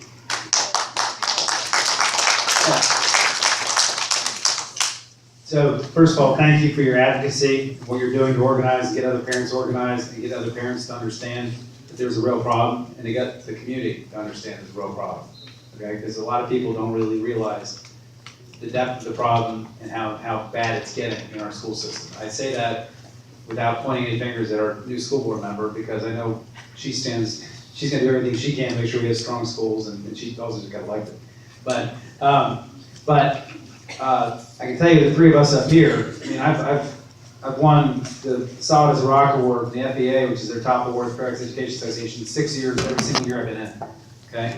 I'm pretty sure Paul's probably gonna get Rookie of the Year. He's probably gonna be 100%er, and I think Adam's been there as well every single time. So, in terms of education advocates, and the people that look out for teachers, look out for our schools, when they're saying the 3 of us are doing everything we can by giving us awards every year, I think that says a lot about our records. I'm a West Potomac High School graduate. I went to Fairfax County Public Schools all the way through. All 12 years I was in the system. 13 years I was in the system. My father is a Mount Vernon High School graduate. My mother was the first one in her family to go to high school. She's 11th generation Virginian. Well, your mother went to a paid high school. She didn't go to a public high school. But her father only could go to an 8th grade education in Virginia, because that's all they had in Franklin County when he was a kid in Virginia. And so public education is absolutely important to me. Having strong schools is very important to me. But I will tell you, first of all, don't let anybody deflect their responsibility to the Commonwealth of Virginia. Okay? Yes, the school system was set up by the state back in 1904. Public education created by Virginia. And the requirements, the fundamental requirements, are in the Constitution of Virginia, and they're in the code. But in Fairfax County, our school system is primarily funded by the local government. Okay? And anybody that says that we can't change that, they're dreaming. They're dreaming, and they're deflecting, and they're not being straight with you. Okay? And you'll hear a lot of complaining about the LCI and how Fairfax County only gets 20% of its budget paid for by the state. Okay? All of us would like to change that. We would love to change it if we could. But let me give you some reality about that. The way the LCI works is a function of the daily membership in your school, how many kids you have in your system. It's a function of how much real estate you have to tax, which up here we have a lot, and we have a lot of really valuable real estate. And it's a function of your income in your county, your average income, which we have a whole lot of, and we outshine almost everybody except for Loudon and Arlington, right? So if you have really high income and really high property, you don't get as much money from the state because you have the ability to raise more of that money yourself locally. When we go to our meetings where all of us get together in Richmond, we prepare for session, they show us these charts about how Fairfax County gets some of the smallest amounts out of Richmond. We get only about 22, 25% of our budget funded by the state. We pay our teachers on average in Fairfax, I think it's Is it 56 or 65,000 a year? 56,000? $56,000 a year, on average, in this wealthy county. Arlington County, right next door, gets almost the same reimbursement as we do. They pay their teachers $77,000 a year. Okay? And you want to know where our teachers are going? We lost 4 at West Potomac this year. More than 4. We're losing them not only in Arlington. And don't let people make this a Virginia discussion. We're losing to Montgomery County. We're losing to PG County. They went right across the river. Because there's other counties across the river that pay their teachers more because they're willing to pay more. Okay? But what politically, when we're talking about changing that formula, you're talking about taking money. We look at Grayson County, Virginia, the very bottom. They get about 80% of their budget paid by the state. They pay their average teacher $35,000 a year. So politically, what people are asking us to do is sell enrichment as a reasonable political proposition in terms of changing the formula, is to say, let's go take more money from systems that pay their teachers $35,000, $45,000 a year and take it and give it to jurisdictions paying teachers $56,000, $60,000, $77,000 a year. Who's going to vote for that? Right? I mean, it's you know, but that's politically what we're talking about doing. And you can't sell that enrichment. I mean, it's not going to work. And the only time that formula has ever changed is pursuant to a lawsuit. That's how it was created, and that's how it's been changed. And that's what needs to happen. The county needs to file a lawsuit to say that the formula does not account for poverty, it doesn't account for English as a second language, it doesn't account for disabled student populations. If it would account for those things, we get a fair formula, and there are federal statutes and our Constitution will back them up on it. They need to quit whining about it and file a lawsuit against the state for treating us wrong. Okay? So don't get sidetracked by this LCI discussion and let the Board of Supervisors say, just go down and fix the formula and everything will be fine. It is a complete deflection. Okay? So if you want the stats, I got the numbers right here. Since I've been elected in 2009, the state has increased its funding to this county by $204 million. That's a 48% increase in funding since I've been elected from the state up here, in terms of what we started with, what we have. The Board of Supervisors increased its funding by 15%. Okay? So when the state goes up by 48, the county goes up by 15, and the county pays for 80% of it, you want to know where the problem is? That's primarily where you need to look. Now the budget that the governor's proposed has an extra $58 million coming in to the county over the next 2 years. And if we're lucky, the budgets are coming out tomorrow, we might see another 3, 4, 5, maybe if we're lucky, $10 million. The budget, the $70 million shortfall you heard, assumes that 58 I just mentioned. Okay? So if we're lucky, we might get another 2 or 3, maybe 5 this year out of the state to fund that $70 million shortfall. The rest of it has to come out of county. And the way you solve it, a meals tax, $80 million a year. Okay? Meals tax, we have a meals tax in Arlington, Alexandria, the town of Vienna, town of Clifton, town of Herndon, the city of Fairfax. Right, but everywhere around us is a meals tax, but except in Fairfax County. And we have all these people that drive in here to work, and none of them pay any taxes in our restaurants. And if we could tax that instead of taxing our houses, then we could have a more equitable tax system. Okay? So to me, aside from the Board of Supervisors stepping up to the plate, which I'm not really sure I question whether they have been over the last 7 or 8 years compared to what our neighboring jurisdictions are doing. But getting a meals tax on the ballot, and then we're going to need our people to come out and fight for it, because it has to be a referendum. The only way it has to happen is a referendum. There are going to be people lined up to fight against it. And the meals tax, to me, is a big part of the solution, and the Board of Supervisors is a big part of the solution. So that's, we're down there fighting for money. We're going to get more money. Adam's going to talk in a second about cost to compete, and what that is, and how that's going to help. But to me, that's really where sort of the nugget of the problem is, and where we ought to focus. Just to briefly add on what Scott had said, one is that the governor in the second year of his budget, there's finding some funding for cost to compete for support staff. Cost to compete is obviously it costs a lot more here to live in Northern Virginia and Fairfax than it does to live in Franklin County. So it's a separate line item that says taking into account that it costs more to live there, we're going to give you this additional aid. Doesn't make up for everything at all, but it's a chunk of funds. So there'll be more money in this. Yeah, it was eradicated, and your Northern Virginia delegation did was successful in getting that money from being taken out under Governor Kane at one point. But we have money, the governor's proposed money for the second year of the budget for that. I don't know how much that is, but we'll be looking to support that. Now, you were telling us about we should use our sophisticated mechanisms. And my most sophisticated mechanism is we talk to members of the Finance Committee, and we're lucky that we have two budget conferees, two likely budget conferees from the Senate who live and represent Fairfax County. So we do have folks on the Finance Committee in the Senate and the Appropriations Committee in the House. Delegate Sickles is on the House Appropriations Committee. But the taxing authority that Scott talks about is really important, but Fairfax really gets the short end of the stick in that Alexandria City, we can just, where I live, they just imposed the meals tax, the city council, because they're a city. Fairfax, in order to do it, we have that two-step process where the board has to put it on the ballot, but then it has to win the election. Now, the last two times this was done, it was defeated. So if the Board of Supervisors does this again, we need the same kind of energetic advocacy that you've got for more school funding to pass that to pass that meals tax. So that's a little bit about it. Longer term, though, I would say that our per pupil funding, Scott, I think is still below or just at the 2008 levels. 2007. So while it's increased during Scott's tenure, the state has not. I mean, we're not doing what we should. Governor McAuliffe has proposed all kinds of things. I met with him in December and asked for what I would call a poverty add-on, additional funding that would go to localities based on ESL populations and free and reduced lunch students, that kind of funding without restriction. That was not put in the budget, but we're going to keep plugging away. It is frustrating, and you're right to be frustrated. We're frustrated, and just going down there in 1 month, it's frustrating. I can tell you that. I mean, we only have Delegate Sickles on the Appropriations Committee from up North Virginia. That's it. We should have in the House side. We should have.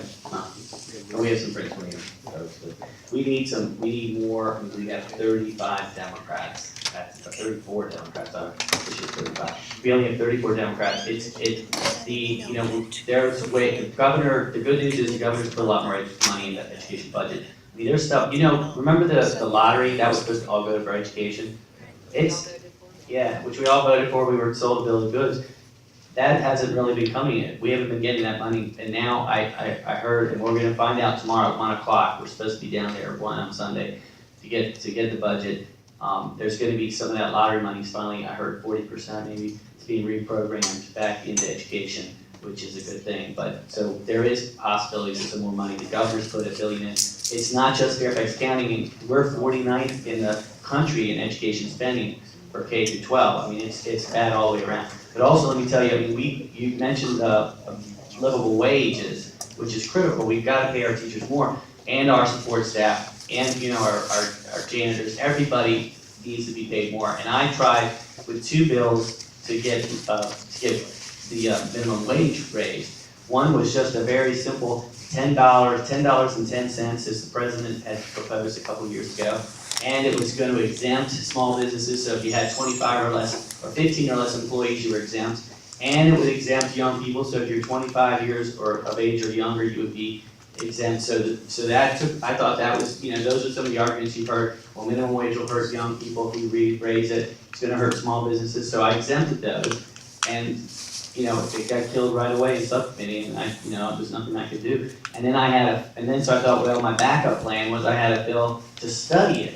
Like, let's study, do we need to raise it? Maybe we need to lower it. I doubt that's the case. But the study would have allowed for, up, down, and then all of the things that I mentioned going up to $15 like Seattle's done and some other places. And so I went to the Rules Committee up in the 9th floor and I mentioned the study, and I'm looking, there's only a couple Democrats and they're all excited about it. But and so I gave my pitch. I said, this is just a study. Let's find out, because everybody's talking about, well, if we raise minimum wage, the sky's gonna fall. So if that's the case, let's find out if that's the case. I mean, we can get the Virginia Economic Commission, right, the DEC, to study it. Well, what happens is, so then the chairman asks, is there anybody that wants to speak against it in the audience? Well, of course, there was a lobbyist there representing some business interests, and she got up and she said, we feel that this is going to destroy the business fabric of Virginia. We feel that that we're, Virginia will no longer be economically competitive. We feel that we will lose all of our employees in North Carolina, or our businesses will all go. And so I said, and so then the chairman, as most chairmen do, they always give you the bill sponsor, the delegate, the last word. So I got the last word, and I said, Mr. Chairman, it's the feelings that I'm trying to study. I want to get real statistics, real facts. So we have the knowledge, not about this person's feelings, but, party line, boom, it was killed. So anyway, that's what we're up against. It's difficult, and we're working very hard, and we all agree that we need more money for education. I just want to let Karen say something really quick about, from her point of view on the school system, and we just got that education question. She has to say. Thank you. A couple things, and Matt, I really appreciate all of your advocacies. You've been a rock star out there trying to get people to pay attention to these issues, so we appreciate that. There are a couple things on education. One is that I would encourage all of you on the 26th of February to go out to the government center, because that is when the superintendent will be presenting the budget as part of a line of business review at the government center. I would also encourage you next Saturday to please come to the town hall meeting, which, yes, Supervisor Stork will be having his first town hall meeting, and I will be there as well speaking, and we will be talking about many of these issues. So we're not going to go into a lot of detail. Yes, and that meeting will be here. We're not going to go into a lot of detail here on it. However, I would suggest to you that our budget really comes from multiple funding authorities. It is not just the Board of Supervisors or just these guys here with Richmond and the General Assembly. And there has been some quantitative increase from Richmond, but it has not kept pace with the changes that are really driving the cost in the system, being pensions and benefits, as well as the increased needs of our neediest populations at the same time. And I would suggest to you that you might want to look at a JLARC report, which does talk about how there has been real meaningful cuts to the education funding for education. So take a look at it. JLARC. Joint Legislative Audit Review Commission, okay. And so, and I can certainly get you all the links for that. But there's another funding authority, and that is federal funding. And Fairfax County, as have most education systems, been significantly impacted by cuts in education funding by the federal government. So it is really something that all of your local leaders and your federal officials need to work together on, because, for example, we are supposed to be getting 40% of the cost for educating special education students, and we're getting about 11%. And so, when you keep adding up where the shortfalls are from each of the different areas, then we need to make sure that everybody gets together and has a focus, because we want to ensure that every child is recognized by name and need, and wanting to ensure that every child gets the world-class education that I can say Scott, Paul, and I receive right here in Mount Vernon, and we want to guarantee that our kids get the same. Okay. Red, blue, and Bill.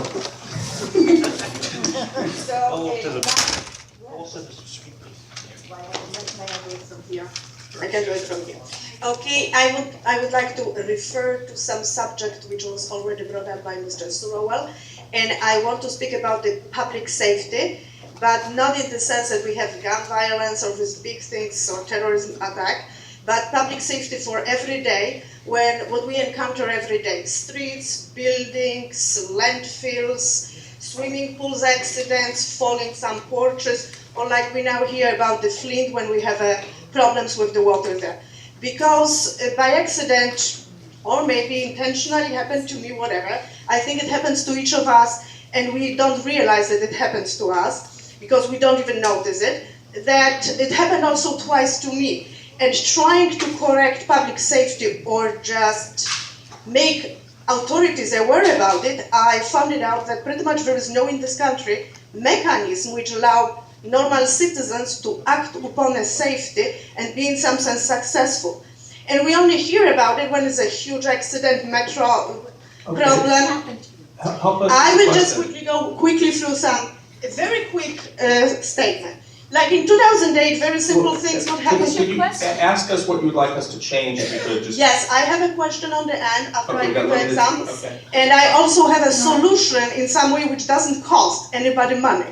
Oh, we'd love to hear the solution. That's why I was, after pretty much dealing 8 years with the subject, I pretty much came to some solution. So just simply think, on 2008, I changed my electric panel. Comes the inspector, electric inspector who should to approve it. Everything should be okay. But he says in one moment, oh, it's wrong, just redo it because it's not according to the code. So I'm an electric engineer, my electrician is standing there, we are pretty much shocked. What he is asking us to do it, we know it's wrong. But okay, he asked to do it, we do it. But before he leaves my home, I ask him, can you touch the panel? This is the panel when you have the fuses. He touches it, he gets electric shock. So he's then shocked, what's going on?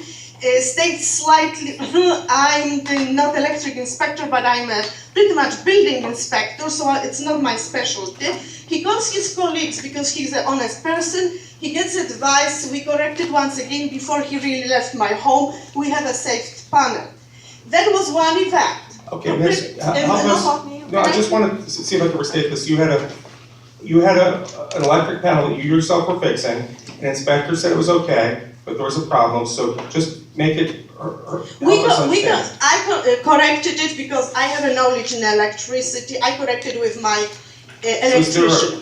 Is there a problem that you want us to, what's the particular problem? Just a moment. So that was one case. 2010 comes and everything that in an apartment complex, there is a new installation. This time is 800 amps connected. Comes inspector, city inspector, approves it. Utility company looks at the sticker of the approval, connects the service. Then we figure it out that everything was against the code. So the whole this installation poses the safety hazard for public. People can get killed by 800 amps installation. Then it comes for me 6-year fight. Okay, tell us what the question is for us as public officials. We gotta have a question because there's other people waiting. You get I just 10 can seconds and that's it. Yes. A lot of time. So we go to the court, we try to resolve it. Finally comes to the point that nobody will listen to the citizen and the situation status quo with the public safety is still there. So the question is for you that when I was fighting for the 6 years to resolve these problems, I encountered that the people talks to me on the network and everywhere that they know about the safety breach done, incompetent inspectors, but there is nobody to go. We go to governor, we go to the state attorney, then send you back to the city or municipality to the inspector. Okay, so you're saying you went to our offices or no? I went to senator office, I went to congressman, nobody We're not resolved. congressmen, but I think it's taking a long time. You have problems with the state safety inspections and getting things approved. The safety, yes, but safety. So why don't you just give us your info or meet with us after the meeting? Because this is gonna take too long for everyone else to. Yes. I just want to say one thing. That It's about a question. If you have a I don't question that want was. to talk about Okay. one case. We gotta go on to the next one, I'm sorry, ma'am. Can we create a Apologize. safety No, issue you've for the taken up a lot of city? people's time, I'm sorry. We'll talk to you later. Is that Mary? Yeah. Come on, call it. I want to ask you what you're doing to make sure that abortion is available to the women in Virginia who need it.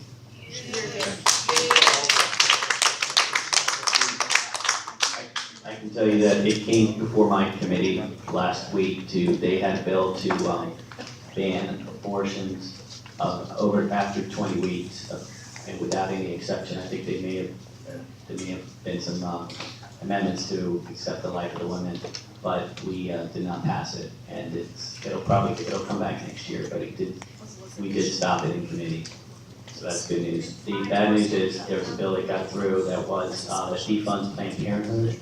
And the good news, of course, in just a House, and so I'm sure you guys will take care of it. But also remember, we have Governor McCullough who will he's going to be the one who vetoes any bill like that. So we're in good shape there. But that's why it's so important that you have a good governor. Yeah, I think all three of us are 100% with name law, Planned Parenthood, et cetera, every single year we've been in. You don't even worry about it with us, but in Richmond, you know, if the legislature could ban abortion today, they would. And the bills aren't going through to do that. There was a version of the bill that came in 2 or 3 years in a row, almost passed 1 year when Governor McDonald was in office. I don't think it was proposed this year. If it did, it didn't get very far.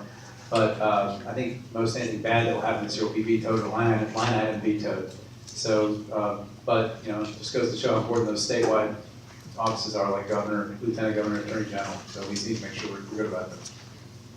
Those offices. I think Bill had Bill up next. I have a question about the community college system. We've talked about K-12. We talked about K-12. Just two statistics about the community college system. About 10 years ago, the balance between state funding and tuition funding was about 60-40. And in the last 10, 12 years, it's been reversed. So it's about 40% from the state, 60% from tuition. And right now, a student who gets a Pell Grant can just about make it at Nova. They could not afford to go to Mason even. The second statistic is about 50% of community college faculty are adjunct instructors, and the max that an adjunct instructor can make in a year is about $30,000. So that's about 50% of instructors are making $30,000, and some are trying to live off that. So I think it's even more dire, and I think the state has a more central role than even in K-12. Bill, you know, that's a good issue. Again, yeah, I went to James Madison University. My mother, first one in her family to go to college because their family was able to afford going along with it because we had state-supported education. My father went to a state-supported law school, so did I. UVA law when I went there was $8,500 a year 19 years ago. Today, it's $42,000 because the state pulled all its money out. That's what you get when the state pulls money out of systems. And UVA, 20 years ago, the state used to pay 70% of the cost. Today, the state pays 30%.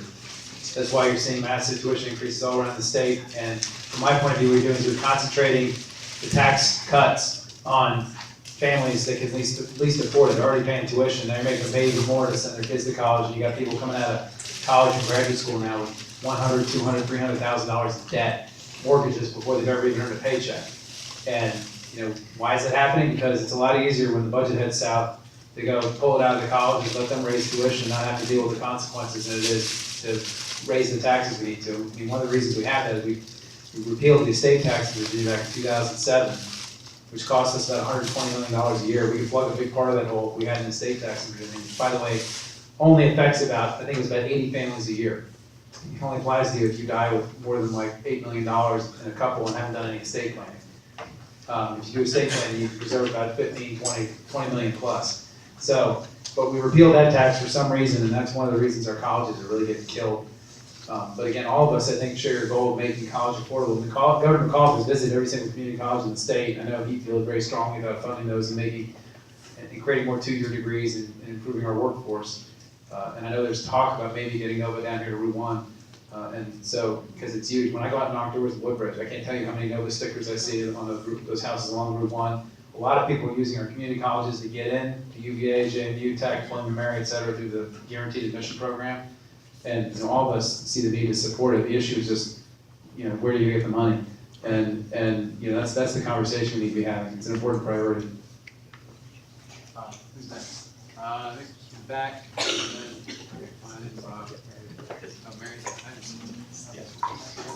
Thanks, Scott. This is for you specifically. This is your bill. Very concerned about SB 389, which is the permitting and licensure, which is basically a companion bill to 238, which was killed. And the effect of this bill would nullify homeowner association and condominium declarations and bylaws. And I would like to know why you think this is a good bill. Thanks. I think you're confused, first of all. I think you're confusing my bill with Senator Peterson's bill. Because the bill you're talking about was Senator Peterson's bill. My bill's different. How is it different? Okay, so first of all, homeowners associations has been something I've been involved in both professionally as an attorney, defending homeowners. I've also represented homeowners associations as well. 20 years I've been practicing law. But This bill, what happened is I had somebody who came to me who lived in Arlington County whose townhouse had developed a crack in their foundation. And he was in a 25-unit townhouse community, and the board of his 25-unit community was governed by his neighbor. And his neighbor refused to give him permission to fix the foundation on his house, which was falling down because the foundation was cracked. And he went to Arlington County to get a building permit so he could get his foundation redone. And Arlington County was requiring him to show that his homeowners association had said it's okay before Arlington County would take action. That's illegal. I got an opinion from the Attorney General saying it was illegal, but apparently the Arlington County Attorney disagreed with me on that. And so I put in a bill to make it clear that the government cannot defer its ability to give you a license based on what some private organization says. And that's all my bill says. What you're talking about was a bill that would say that no homeowners association can prohibit a home business from operating. And that was Senator Peterson's bill, and I don't think there was a companion bill for that in the House. No. But that related to childcare, because there's a lot of homeowners associations in Virginia which are shutting down home-based childcare, which are some of the most affordable childcares. They're also the way a lot of new immigrant families can be employed in the state. And most localities allow a home-based childcare to operate as an accessory use under the zoning ordinance. And so most reputable homeowner association firms advise their homeowner associations that they should not consider that to be the type of business contemplated by a homeowner association covenant. But there's a few lawyers out there that have been telling their HOAs to chase the child cares out. It's a real problem for affordable child care. And that's why Chad put his bill in. It was written more broadly than that. Then he proposed a substitute to try and narrow it down just to child care, and it got referred to the Housing Commission to be studied over the next year. So the bill he put in, very broad, it would take away HOA authority on all kinds of businesses. That wasn't gonna pass.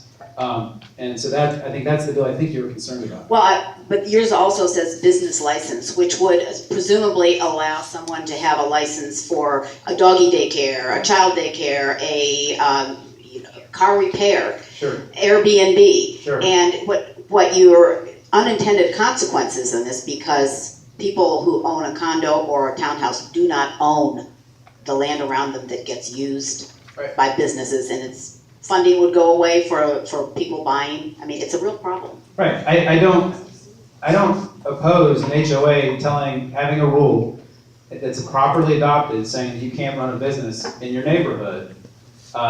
What I do have a problem with is the government requiring you to show your HOA board has blessed it before they issue that license.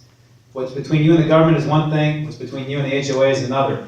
But the government cannot defer its responsibility to approve a license of any kind, whether it's a building license, whether it's a building permit, whether it's a business license, for you to have to go show your HOA blessed it. I mean, I live in a community that's been around since 1941, we're not an HOA, they have no authority to tell me what I can or can't do in my house, but here's a covenant that says I can't have chicken. But I mean, I shouldn't have to go to Fairfax County to show to them either I'm in an HOA or I'm not, and that I'm following some rule or I'm not, or get a letter from my president to say that, this is okay before I do it in my house. And if my HOA has a problem with it, then they come to me and they can sue me, fine me, whatever, but that's between me and them, it's not between me and the government. That's what that's about. But then you're causing the rest of the owners to have to pay to file a lawsuit. Right, and that's right, then don't live in an HOA community. You can choose not to live in a community like that, but if you want to live in one that has a government like that, then you gotta pay for it. One thing is the government, you gotta pay. So that's where I come out on that. Rob, who's over here. Scott, SB 390, the bill about temporary visitors. Microphone. We can't hear you. You can't hear me? No. Take your fingers out of your ear. Can you hear me now? Can you hear me now? 390, SB 390. Can you comment on the temporary visitors driver's license bill, the purpose of it, and what the status of it is? Again, 23% of the people who live in this 36th district are Hispanic. I had a Hispanic town hall 2 years ago, actually right across the street. I talked for 30 minutes about what I thought was important, and I said that, what do you think is important? Number one issue, we need driver's licenses. Number one issue in the Hispanic communities, they need a government ID, we need a driver's license. And so myself and a Republican delegate from the Eastern Shore put in legislation that would require the DMV to issue a license to anybody, whether they can prove legal status or not, who can show they're a resident of Virginia and show they're paying taxes for a year. Okay? If they can show those two things, you take a safety test, you You get a license. About 300 people showed up bearing American flags to our hearing. Most people I've ever seen in a hearing in Richmond. It was an issue that was so important to the Hispanic community. Died committee on the 7-6 vote. But I just tell you, if there's 400,000 people in Virginia this could benefit. If every one of those people claimed $35,000 in their income taxes, it would raise $400 million a year in income tax revenue. Okay? This is currently money being paid on other people who are not paying taxes. $400 million. They get car insurance, they're paying auto insurance premiums. The DMV said it will cost us $56 per license in order to cover the cost. The community said, we'll pay $500 for a license. $56 is fine. Okay? The bill is being studied by the DMV. It's got bipartisan support. I'm really hopeful that it'll happen next year. But in terms of the Hispanic Latino community, this issue is the #1 issue when it comes to the state government. And it's something that I think all three of us support need to see through. And you know, this is being done in other states. This is not 12 other states. It's not just a brand new proposal that Scott is bringing forward. In fact, I introduced it in the House years ago, but Scott's brought it much further than I got it back then. So I don't know the order, but Meredith's waiting with the question. She's next? Yeah. Okay.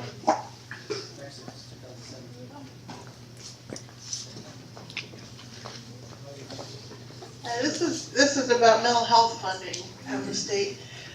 Fairfax just last month has a new program on diverting people with mental illnesses from jail and taking them directly to the mental health facility, which is a really good thing.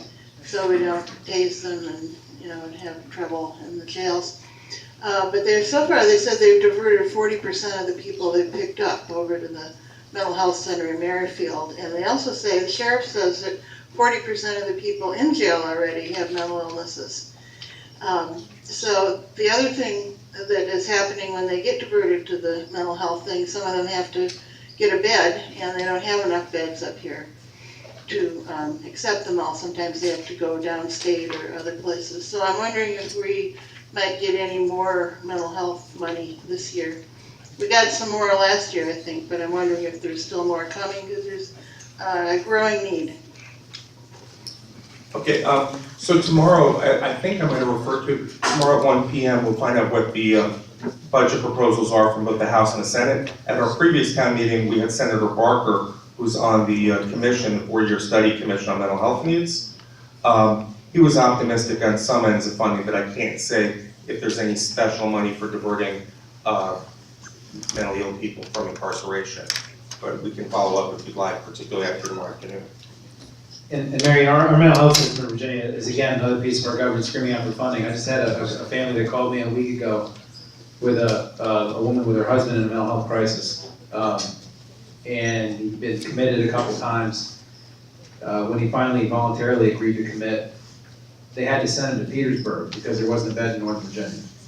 And when you have a family crisis like that, and they have to send your family member, a 4-hour round trip drive away, it's hard as a family to deal with that. But we don't have enough beds in Northern Virginia. We don't have enough beds anywhere. That's why Senator Deed's son had the issue that he did. They couldn't find a bed for him in Bath County, and they just let him out, and you know what happened. And so it's all, and it's another thing people ought to sue over, and Senator Deeds is suing over it.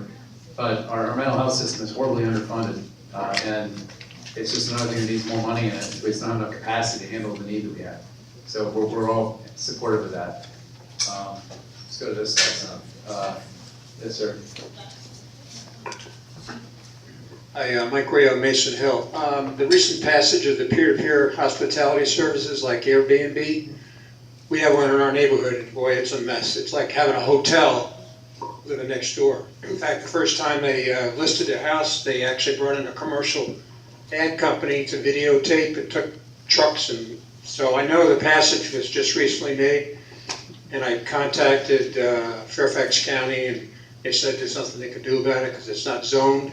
What recourse can we take in light of the recent passage of the bill approving peer-to-peer hospitality? I don't know if anybody else is experiencing it, but I went to the Federation meeting the other day, and other districts are extremely disconcerted about what's going on with Airbnb. Yeah, Excuse me? It's a residential home in a residential community. Yeah. Yeah, we were debating that on the floor on Thursday, I turned Airbnb on, I wanted to see how many were in my community, that was one of the nicer ones. Yeah. I think they're renting it out for like 300 a day or something, or 75 a day. yeah, and there's another one over in Wellington, they're running for that. Most of them, the ones on Route 1 are going for like 50 to 100 a day, but I mean, when you think about it, if you could get 300 a day for your house for 10 days, you pay your mortgage, right? Yeah. And so, you know, it's part of this new gig economy thing. And so there's a couple different issues wrapped up in all that. What happened with the bill is the industry came to us and said, there's all this activity going on. People are making money, but they're not paying any taxes on it. And there's no good way to collect the taxes out of it. And so they said, how about we as Airbnb, how about we will track all the activity in Virginia, we will tax your local tax on it, and then we will send the money to the locality. And the locality said, no. Mainly because they said they want to be in charge of collecting the taxes even though they're not doing it. But more importantly though, there were some provisions in the bill that limited their ability to regulate it. And that's what they're unhappy about. And I'm pretty sure though, that if somebody is doing it that much, then there's other statutes that kick in that probably aren't being enforced, like a business license requirement. And because like if you're just a regular landlord, you rent your house out once for a year, that's not, you don't need a business license for that. But I think if you rent it out to multiple people over 30 days or something like that, you're required to get a business license, and at that point the county can monitor you, and at that point other zoning things kick in. So it's probable that the county just doesn't want to take the effort to track what's going on there over a 30 or 45 day period and then do something about it, is my guess. I'm not sure that the bill we passed is really going to limit the ability to do something about what you're seeing if they were to actually track it and follow it appropriately. That's my guess. The Airbnb thing just kind of popped out. We weren't really expecting it, but there's a lot of folks that are using Airbnb. They're going out there and they're buying up condos and houses, and they were starting to, they were starting to become like little mini hotels, but with different places. And so this bill was kind of a compromise to be able to stop that. So now the good news is that they can only use their primary residence, which is what Airbnb is supposed to be about, right? And so it's not for investors, and then because otherwise you're gonna put a lot of people out of business, hotels, and they got a lot of employees. So that was the bigger concern. This is an unintended consequence of it. I think, this is a lot of what happens down in Richmond. I'm learning right away in my first couple of weeks, is that you get a bill that looks like it's a bill that's gonna solve a problem and actually is creating another one. So I'm sure we're gonna be back again next year with it. It still has to get reconciled between, conference, and maybe they'll make it a little bit better. I think there's some other bits of it that are better, like it can't be too many days, and I'm not sure. So it's not a bill that came through any of my committees, but I just remember the debate on the floor. But yeah, we'll bring it back next year, and I'll, talk to me about it. We'll make sure we'll do something about it. Okay, we're starting to run out of time. We're gonna take 3 more questions. I know Glenda, David had their hands up, and there was another one that Scott was pointing out over there. Where was it over here? Okay, you. Okay, so why don't we start with Glenda? Thank you. Is this on? Yes. Okay, I'm gonna get in trouble, I'm sure, but I have to remind Scott that today's his wife's birthday. He's a busy guy, so he has to be reminded, right? My subject is the Dominion oil spill into Roach's Run in the Potomac River. And first of all, I want to thank all 3 of you, because all 3 of you took action when we asked you to, so we really appreciate that. But it's really an unfolding story. And I have a page of questions I'm going to give you, and my basic request is that you push the Department of Environmental Quality to get answers to these questions. And I won't go through them all now, but just to highlight a couple of them. Yesterday, the Coast Guard turned it over to DEQ. I guess that's good news, but anyway, now we're on to the next stage, past the investigatory stage into finding and remedial action and so on. But apparently on January 24th, 13,500 gallons of some type of petroleum product, which they benignly call mineral oil, went into Roach's Run. And there were 29 birds and fish that were killed, at least anyway.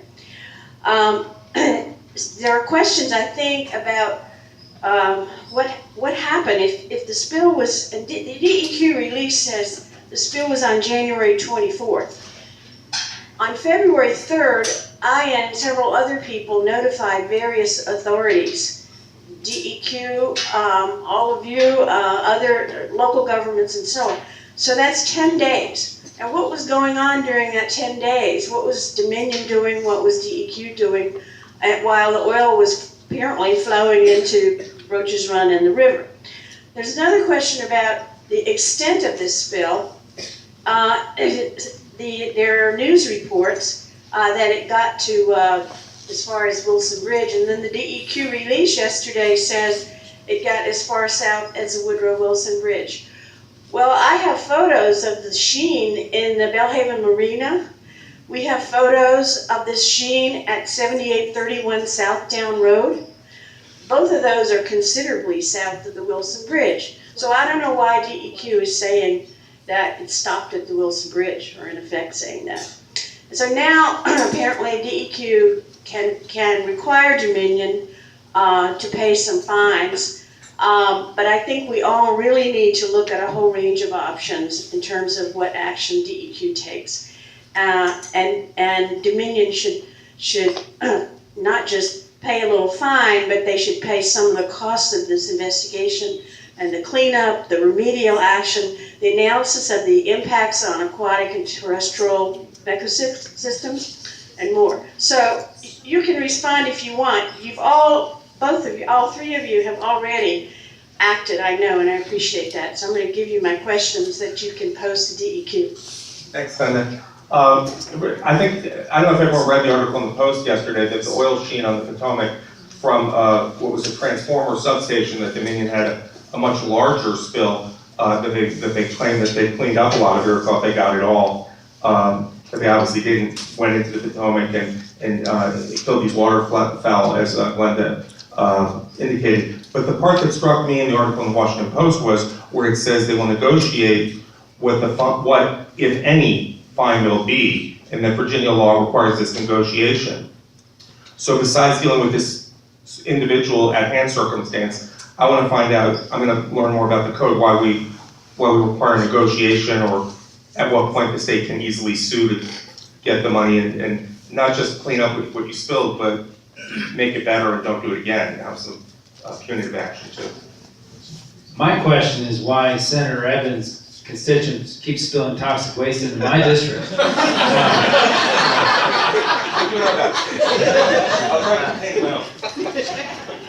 My big question about all this is this. Dominion said in their initial, when this all came out, that they cleaned it all up and that they properly notified DEQ when that oil got released. And they said, we got all of it, dug it all up, we told DEQ it's all good. And then DEQ issued a statement saying, yeah, we went and looked and they got it all. 10 days later, it's oozing out and it's in the creek and everybody says, well, it wasn't Dominion's oil until the federal government comes in and gets to the bottom of it. And I want to know why DEQ can't seem to figure out how that oil got there, okay? Number one. And number two, this is a part of a pattern. Because back in June, when we started getting into this coal ash problem down in Possum Point, the river keepers came to us because they had a drone flying over and they saw pumps and piping. And they said, Dominion's pumping water into polluted water into the Potomac River. I immediately emailed DEQ. DEQ emailed me back and said, we checked with Dominion, they're just moving water from pond to pond, and my staff went out there and staff confirmed they're moving water from pond to pond. A month ago, Dominion said, well, actually, we pumped 32 million gallons of polluted water into the creek. And then now they're saying 27 million gallons. They can't get that straight. But for some reason, DEQ seems to be utterly incapable of investigating anything associated with Dominion resources. And that, to me, is really troublesome. And that is what I hope to get to the bottom of, in addition to these questions, which I just got from my mother. But that, I just don't, DEQ was completely defunded under Governor George Allen back in the mid-90s. They've never really recovered anything. It seemed to confirm everything Dominion says, which seems to be the pattern here. And so that's what I'm worried about. Paul, if you want to say anything about it? I got worries too. Seriously, there's two other concerns. One is, you know, they're talking, this is mineral oil. Mineral oil sounds pretty innocuous, but or what if it had been radioactive material or something, God forbid, or real, you know, some other kind of oil? I mean, what's the process? You know, what's the notification process? How's the public going to be notified? How do we know what's going on? I mean, people might be out there fishing, and do they know that the fish have been infected? What, you know? So I think in the future, right as soon as we get back from the session, because while we're down there, it's really hard to do anything, let alone focus on your own family back here. You know, compared to dealing with the Potomac River. But when we get back, I know the three of us and our other colleagues, we're going to figure out a way to address this so that it doesn't happen again. And if it does happen again, there's a process. The second thing is, as Senator Ebbin mentions, the fines. There shouldn't be any question whether there's a fine. There's got to be a fine. If any of us in here dump 13,000 gallons of anything into the Potomac River, we would be fined, I'm sure. So I don't understand why there's no fines, or there's even a question about fines. And then the second part of it is, and you probably saw my article in the Mount Vernon Voice or the Gazette this past week about it, is I think the fines need to stay, the money needs to stay local and needs to be used here to deal with the cleanup and prevention for the future. So, you know, and I also talked to Dominion, I said, I don't know who it is, and you guys probably know better, maybe Linda, you know, whoever it is, the good Samaritans that clean those birds, and they saved a ton of birds' lives. 29 died, but there was a bunch of others that survived. And I told Dominion, you better make those guys, give them, you know, donate some money or reimburse them for those costs, because that needs to happen. And they promised me they would do that. So we need to make sure that happens and follow up with them. We'll do that. But there's a lot of concerns. And I guess the good news is it wasn't like what happened at Possum Point. The bad news is there's a trend here, and we've got to nip it in the bud. We can't let more pollutants go into our Potomac River. Okay, and let me just be clear about this. Dominion Resources claims to have not known that 13,000 gallons of oil went into a storm drain. Okay? Now, and presumably they told DEQ that, right? And the kind of people that I represent in court every day, when they make a statement like that to a government official, they go to jail, right?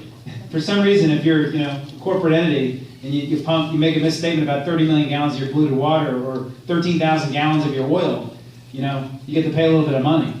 And I'm not going to be satisfied if there's only money involved. I want to know what happened, who said what, who, when, and how this happened, because it doesn't make any sense.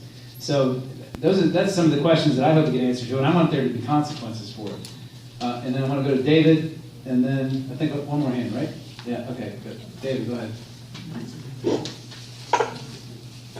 First, I just want to thank these three and Karen, our school board representative, for, I'll say this, you know, many years ago I had an opportunity to serve in Richmond and very close face and voice with legislators, and got to know that there are some who are really, really good at what they do and who are deep public servants, who care about what's going on in the community, who come back and report it with great expansive understanding and knowledge, and with humor and passion. We are blessed, I think, to have that among our elected representatives.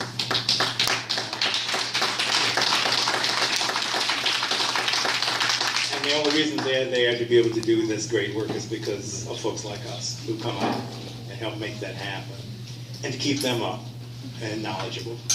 I just have two questions that y'all can react to. One relates to Medicaid funding that, as it relates to the Affordable Care Act, Obamacare, and what is the status, current status for that, or non-status for that. And the other, if you would please comment, and I've lost track of what's happening with the Supreme Court justice issue, whether Ms. Roush is going to get it, or whether Senator Lucas is still screaming, or whatever is going with that soap opera. So could you update us? Jane, first of all, Jane Roush, really quick. Jane's a good friend of mine. I've tried many cases to her. She's an excellent, incredible judge, and everybody in the state thinks she's a great judge. It's basically become a political fight. Everybody's dug in about it. She's no longer on the Supreme Court. Her interim appointment expired about a week ago.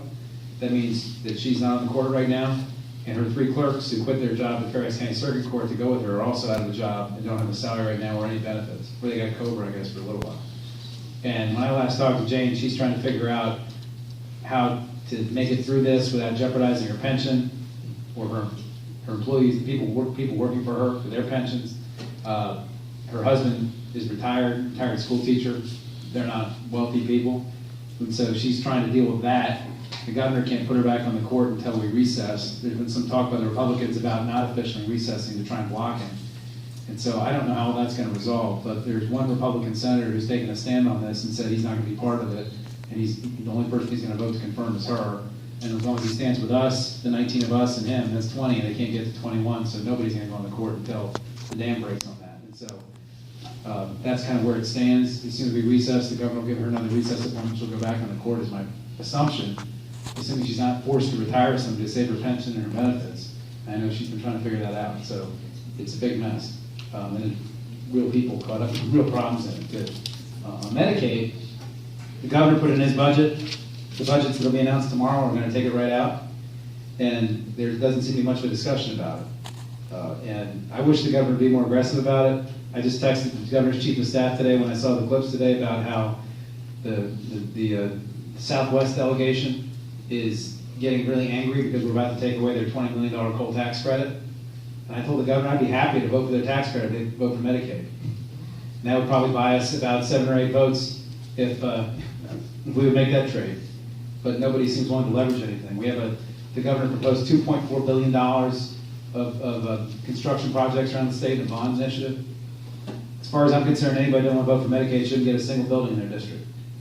But I don't see anybody willing to really make that choice. And so I'm not really clear if the governor's going to go to the mat on those kinds of things or not. But the expansion of Medicaid would be a huge issue for this district. There are 22,000 children in 36 districts who get their health care from Medicaid today because their parents don't have health insurance. There's a building over there on top of Route 1, the old Metro Call building, the intersection of Beacon Hill Road and Route 1. It's a 5-story building, 4 floors are empty, waiting for patients. As soon as we expand Medicaid, the building fills up, people get health care, 100 more people get jobs. This is a critical issue for our community, and I think something ought to go to the mat over, but I'm not sure the people are willing to blow their capital right now for it. We'll see. The governor's been out there fighting for it, but I think we could be more aggressive about it if we wanted to be. And I'm just not clear, whether we're going to have that fight or not. So we'll see. As the budget starts to wrap up towards the end of the session, we might go there. I don't know if Adam and Paul want to say anything about that. Okay. Last question. Hi there. Thank you. I'll try to be brief. I guess this is a follow-up question for you, Scott, with regard to your comment about pushing back on the Board of Supervisors. That's the first part of it, and the second part is the question with regard to, I've heard this numerous times about the county needing to sue the state. I would like clarification on exactly what that means and who's supposed to take that initiative. But I wanted to read a comment from Supervisor McKay in the local Gazette that says, expressing to people, and he is the head of the budget committee, expressing to people somehow that the Board of Supervisors is cutting the school budget, which was again expressed in writing today, so McKay is technically not true. Let's talk about how we can better the school's needs, but let's be truthful in presenting the facts to the people about what is actually happening. While the county has dramatically increased education funding each year that have been working on the board, the state has fallen further and further and further behind. So if you're saying that we need to push back on the Board of Supervisors and possibly sue in Richmond, and our local executives are telling us that we need to push back on Richmond, can you clarify exactly what we should be doing so that we can fund our schools and get this ping pong battle off the board here? A couple of things about that. It's a great question, and it kind of gets to the heart of the matter. But first of all, on the lawsuit, it would probably have to be filed by the school board, which Karen's sitting here and she can participate in that. But I guarantee you that it's going to cost money, and the Board of Supervisors is going to probably have to be part of that discussion because they have to appropriate the money to help pay for it. And so, they're going to have to reach a consensus about it if they want to do it. But in theory, private litigants could do it as well, but I don't know many people out there that can afford the kind of lawyers for that kind of purpose. So to me, it's probably going to have to be the government initiating it. So that's how I think that has to happen. If you want to truly change the LCI instead of just complain about it, that's how you do it, okay? In terms of the, here are the numbers. I have 100 copies of this, you can take it if you like. Fairfax County increased its appropriation to schools by $279 million between FY 2010 and in their proposed budget for this year, $279 million. State of Virginia, which pays 22%, is increased by $204 million, even though we only pay 20%, okay, under the formula. So those are the numbers. Tell me if you think the statement you just read is factual or not. Those are the numbers, okay? And I think it's important that the people push back and articulate what their priorities are. Because part of what the issue is, and I've told this to Dr. Garza, the superintendent, the conversation we need to be having is about the school system we want to have, not cutting the one we've got. And when Paul and I went to schools here, we didn't have trailers. There are now trailers at every single school in my district, right? When we went to schools in Fairfax, we had the highest paid teachers in the DC metro area, not the third highest teachers in Northern Virginia or the seventh highest in the DC metro area. Okay? There are other jurisdictions in the state that give computers to every kid. We don't, right? We don't have the services, we don't have the programs, we don't have the facilities that everybody else does. And we ought to be talking about the school system we want to have and what it costs to have that system instead of trying to save the one we've got, which is the debate we've had for the last 7 years. And I've asked that we start to have those discussions because I think refocusing the discussion in that way will get the public to understand truly how bad the funding formula is. Because I think if we were to budget this on a needs-based basis, you would find that for the county to actually close the gap between what we have and what we want to have, it's probably closer to 20 cents or a quarter instead of 3 cents. Right? That's how far behind we've been. To get our teacher salaries competitive, to get our facilities improved, to get our technology where we want it, to get our services to what a county of this kind really deserves. And so that's the kind of discussion I hope we have instead of what we have been having. That was what I'd say. I'd say push back when you hear this. And I think Dan Stork, our Mount Vernon supervisor, is a terrific advocate for this stuff. He's been living with these cuts for the last 12 years as a school board and trying to deal with it, putting his fingers in the dike. And I'm hopeful that when he has to make his choice, he'll make the right one. But he needs to hear from you at the town hall meeting next weekend. He needs to hear from you for the next 3 weeks. That's what I'd say. I don't know if Adam or Paul wants to say anything. Oh, it's 2 weeks? 2 weeks? Okay. All right. I do think though that it's important to keep it front, to come down to Richmond, keep your emails, your letters flowing to us and to other colleagues around the state. That's really important too. So the pressure is, pressure us as well. We definitely can, we can use that. It helps me, it keeps me focused because I'm looking at all the constituents and what their biggest concerns are. And some of this stuff that we've been voting on, no one's talked to me about it at all. And I feel like I'm alone on an island. But this is a big issue, and you bet we're working hard to do what we can. The county also has done something which I think is very smart, is that they've joined this consortium of other counties to lobby around the state. Because it's not the Northern Virginians, we're all supportive, but it's the other folks around the state. And if we can get this, I don't think it's a partisan thing. It's not a Republican Democrat thing. This is a urban, rural, or Northern Virginia. I don't even know. So it's a hard task, but we just have to keep at it and just keep doing what you're doing. Letters, are really effective actually. If the more you can talk to, if you have relatives in other jurisdictions or friends that live in Prince William County or other places, have them contact their legislators, and that helps too. So the more citizen activism that can be done, the better. It helps us. It gives us. And when you come down, when we do these hearings, this is just a kind of general thing. It's really helpful to have you be there to testify. So when I'm trying to raise the minimum wage and I'm doing it by myself and I don't have a witness that can help me, it would come down and help testify. One of the bigger issues that we didn't talk about, but and I know we're all been here a long time and I appreciate it, but one that I feel very strongly about is TANF, increasing TANF. The TANF, there's $46 million in carryover money for TANF. It's not being spent. That's a sin, if you ask me, that they're not spending that money on these folks to help them. This is really not welfare anymore. This is a time-limited 2 years, 5-year lifetime, 2 years in a row. It's a lifeline. It's a hand up, not a hand out. And we're only giving these folks $349 for a family of 4. They can't live on, they can't go and find jobs, they can't do anything with that. So we've got to, and my bill was to increase it 10% over 3 years. That would have gotten rid of the extra money. And that money, the feds, if I were the feds, I'd say to Virginia, if you're not going to spend that money, we'll take it back. And maybe they will say that. And that's what I told the committee. I said, you know, this money may not be here next year or the year after. Let's spend it for what it's, the purpose for what it's out there for. The taxpayers pay for it. And we should be getting that benefit should be to our poorest people who are in the most dire of circumstances. So there's a lot of education that needs to be done with our other legislators and my colleagues around the state. And I'm trying to build relationships with them. I'm trying to work with them. I'm trying to find commonalities. There are commonalities. So that's all we can do. But you can help, and you can help do that too. And next year, I hope more of you will come down and visit with me and testify in some of these committees, and I'll work with you. And during the off season here, let's talk about some bill ideas. I know we've come up with a couple good ones, so let's do that. And so next year I can go down there and even fight harder for you and for everybody. So thank you very much. Temporary assistance for needy families is TANF. Thank you, Dave.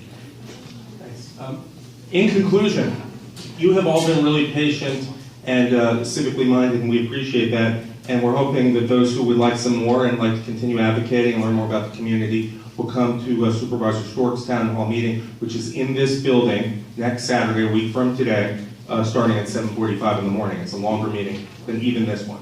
So thanks for, Kate, you had something? The exhibit hall is open from 7:45 to 9. I think the meeting itself starts at 9. Okay, so the meeting is at 9, and earlier there's some community exhibits and that sort of thing. But anyway, thank you for coming. We all have websites. If you want to sign up on our websites, we'll all send out a weekly email digest of what's going on in Richmond. But thank you so much for your involvement in the community and for sharing your thoughts with us.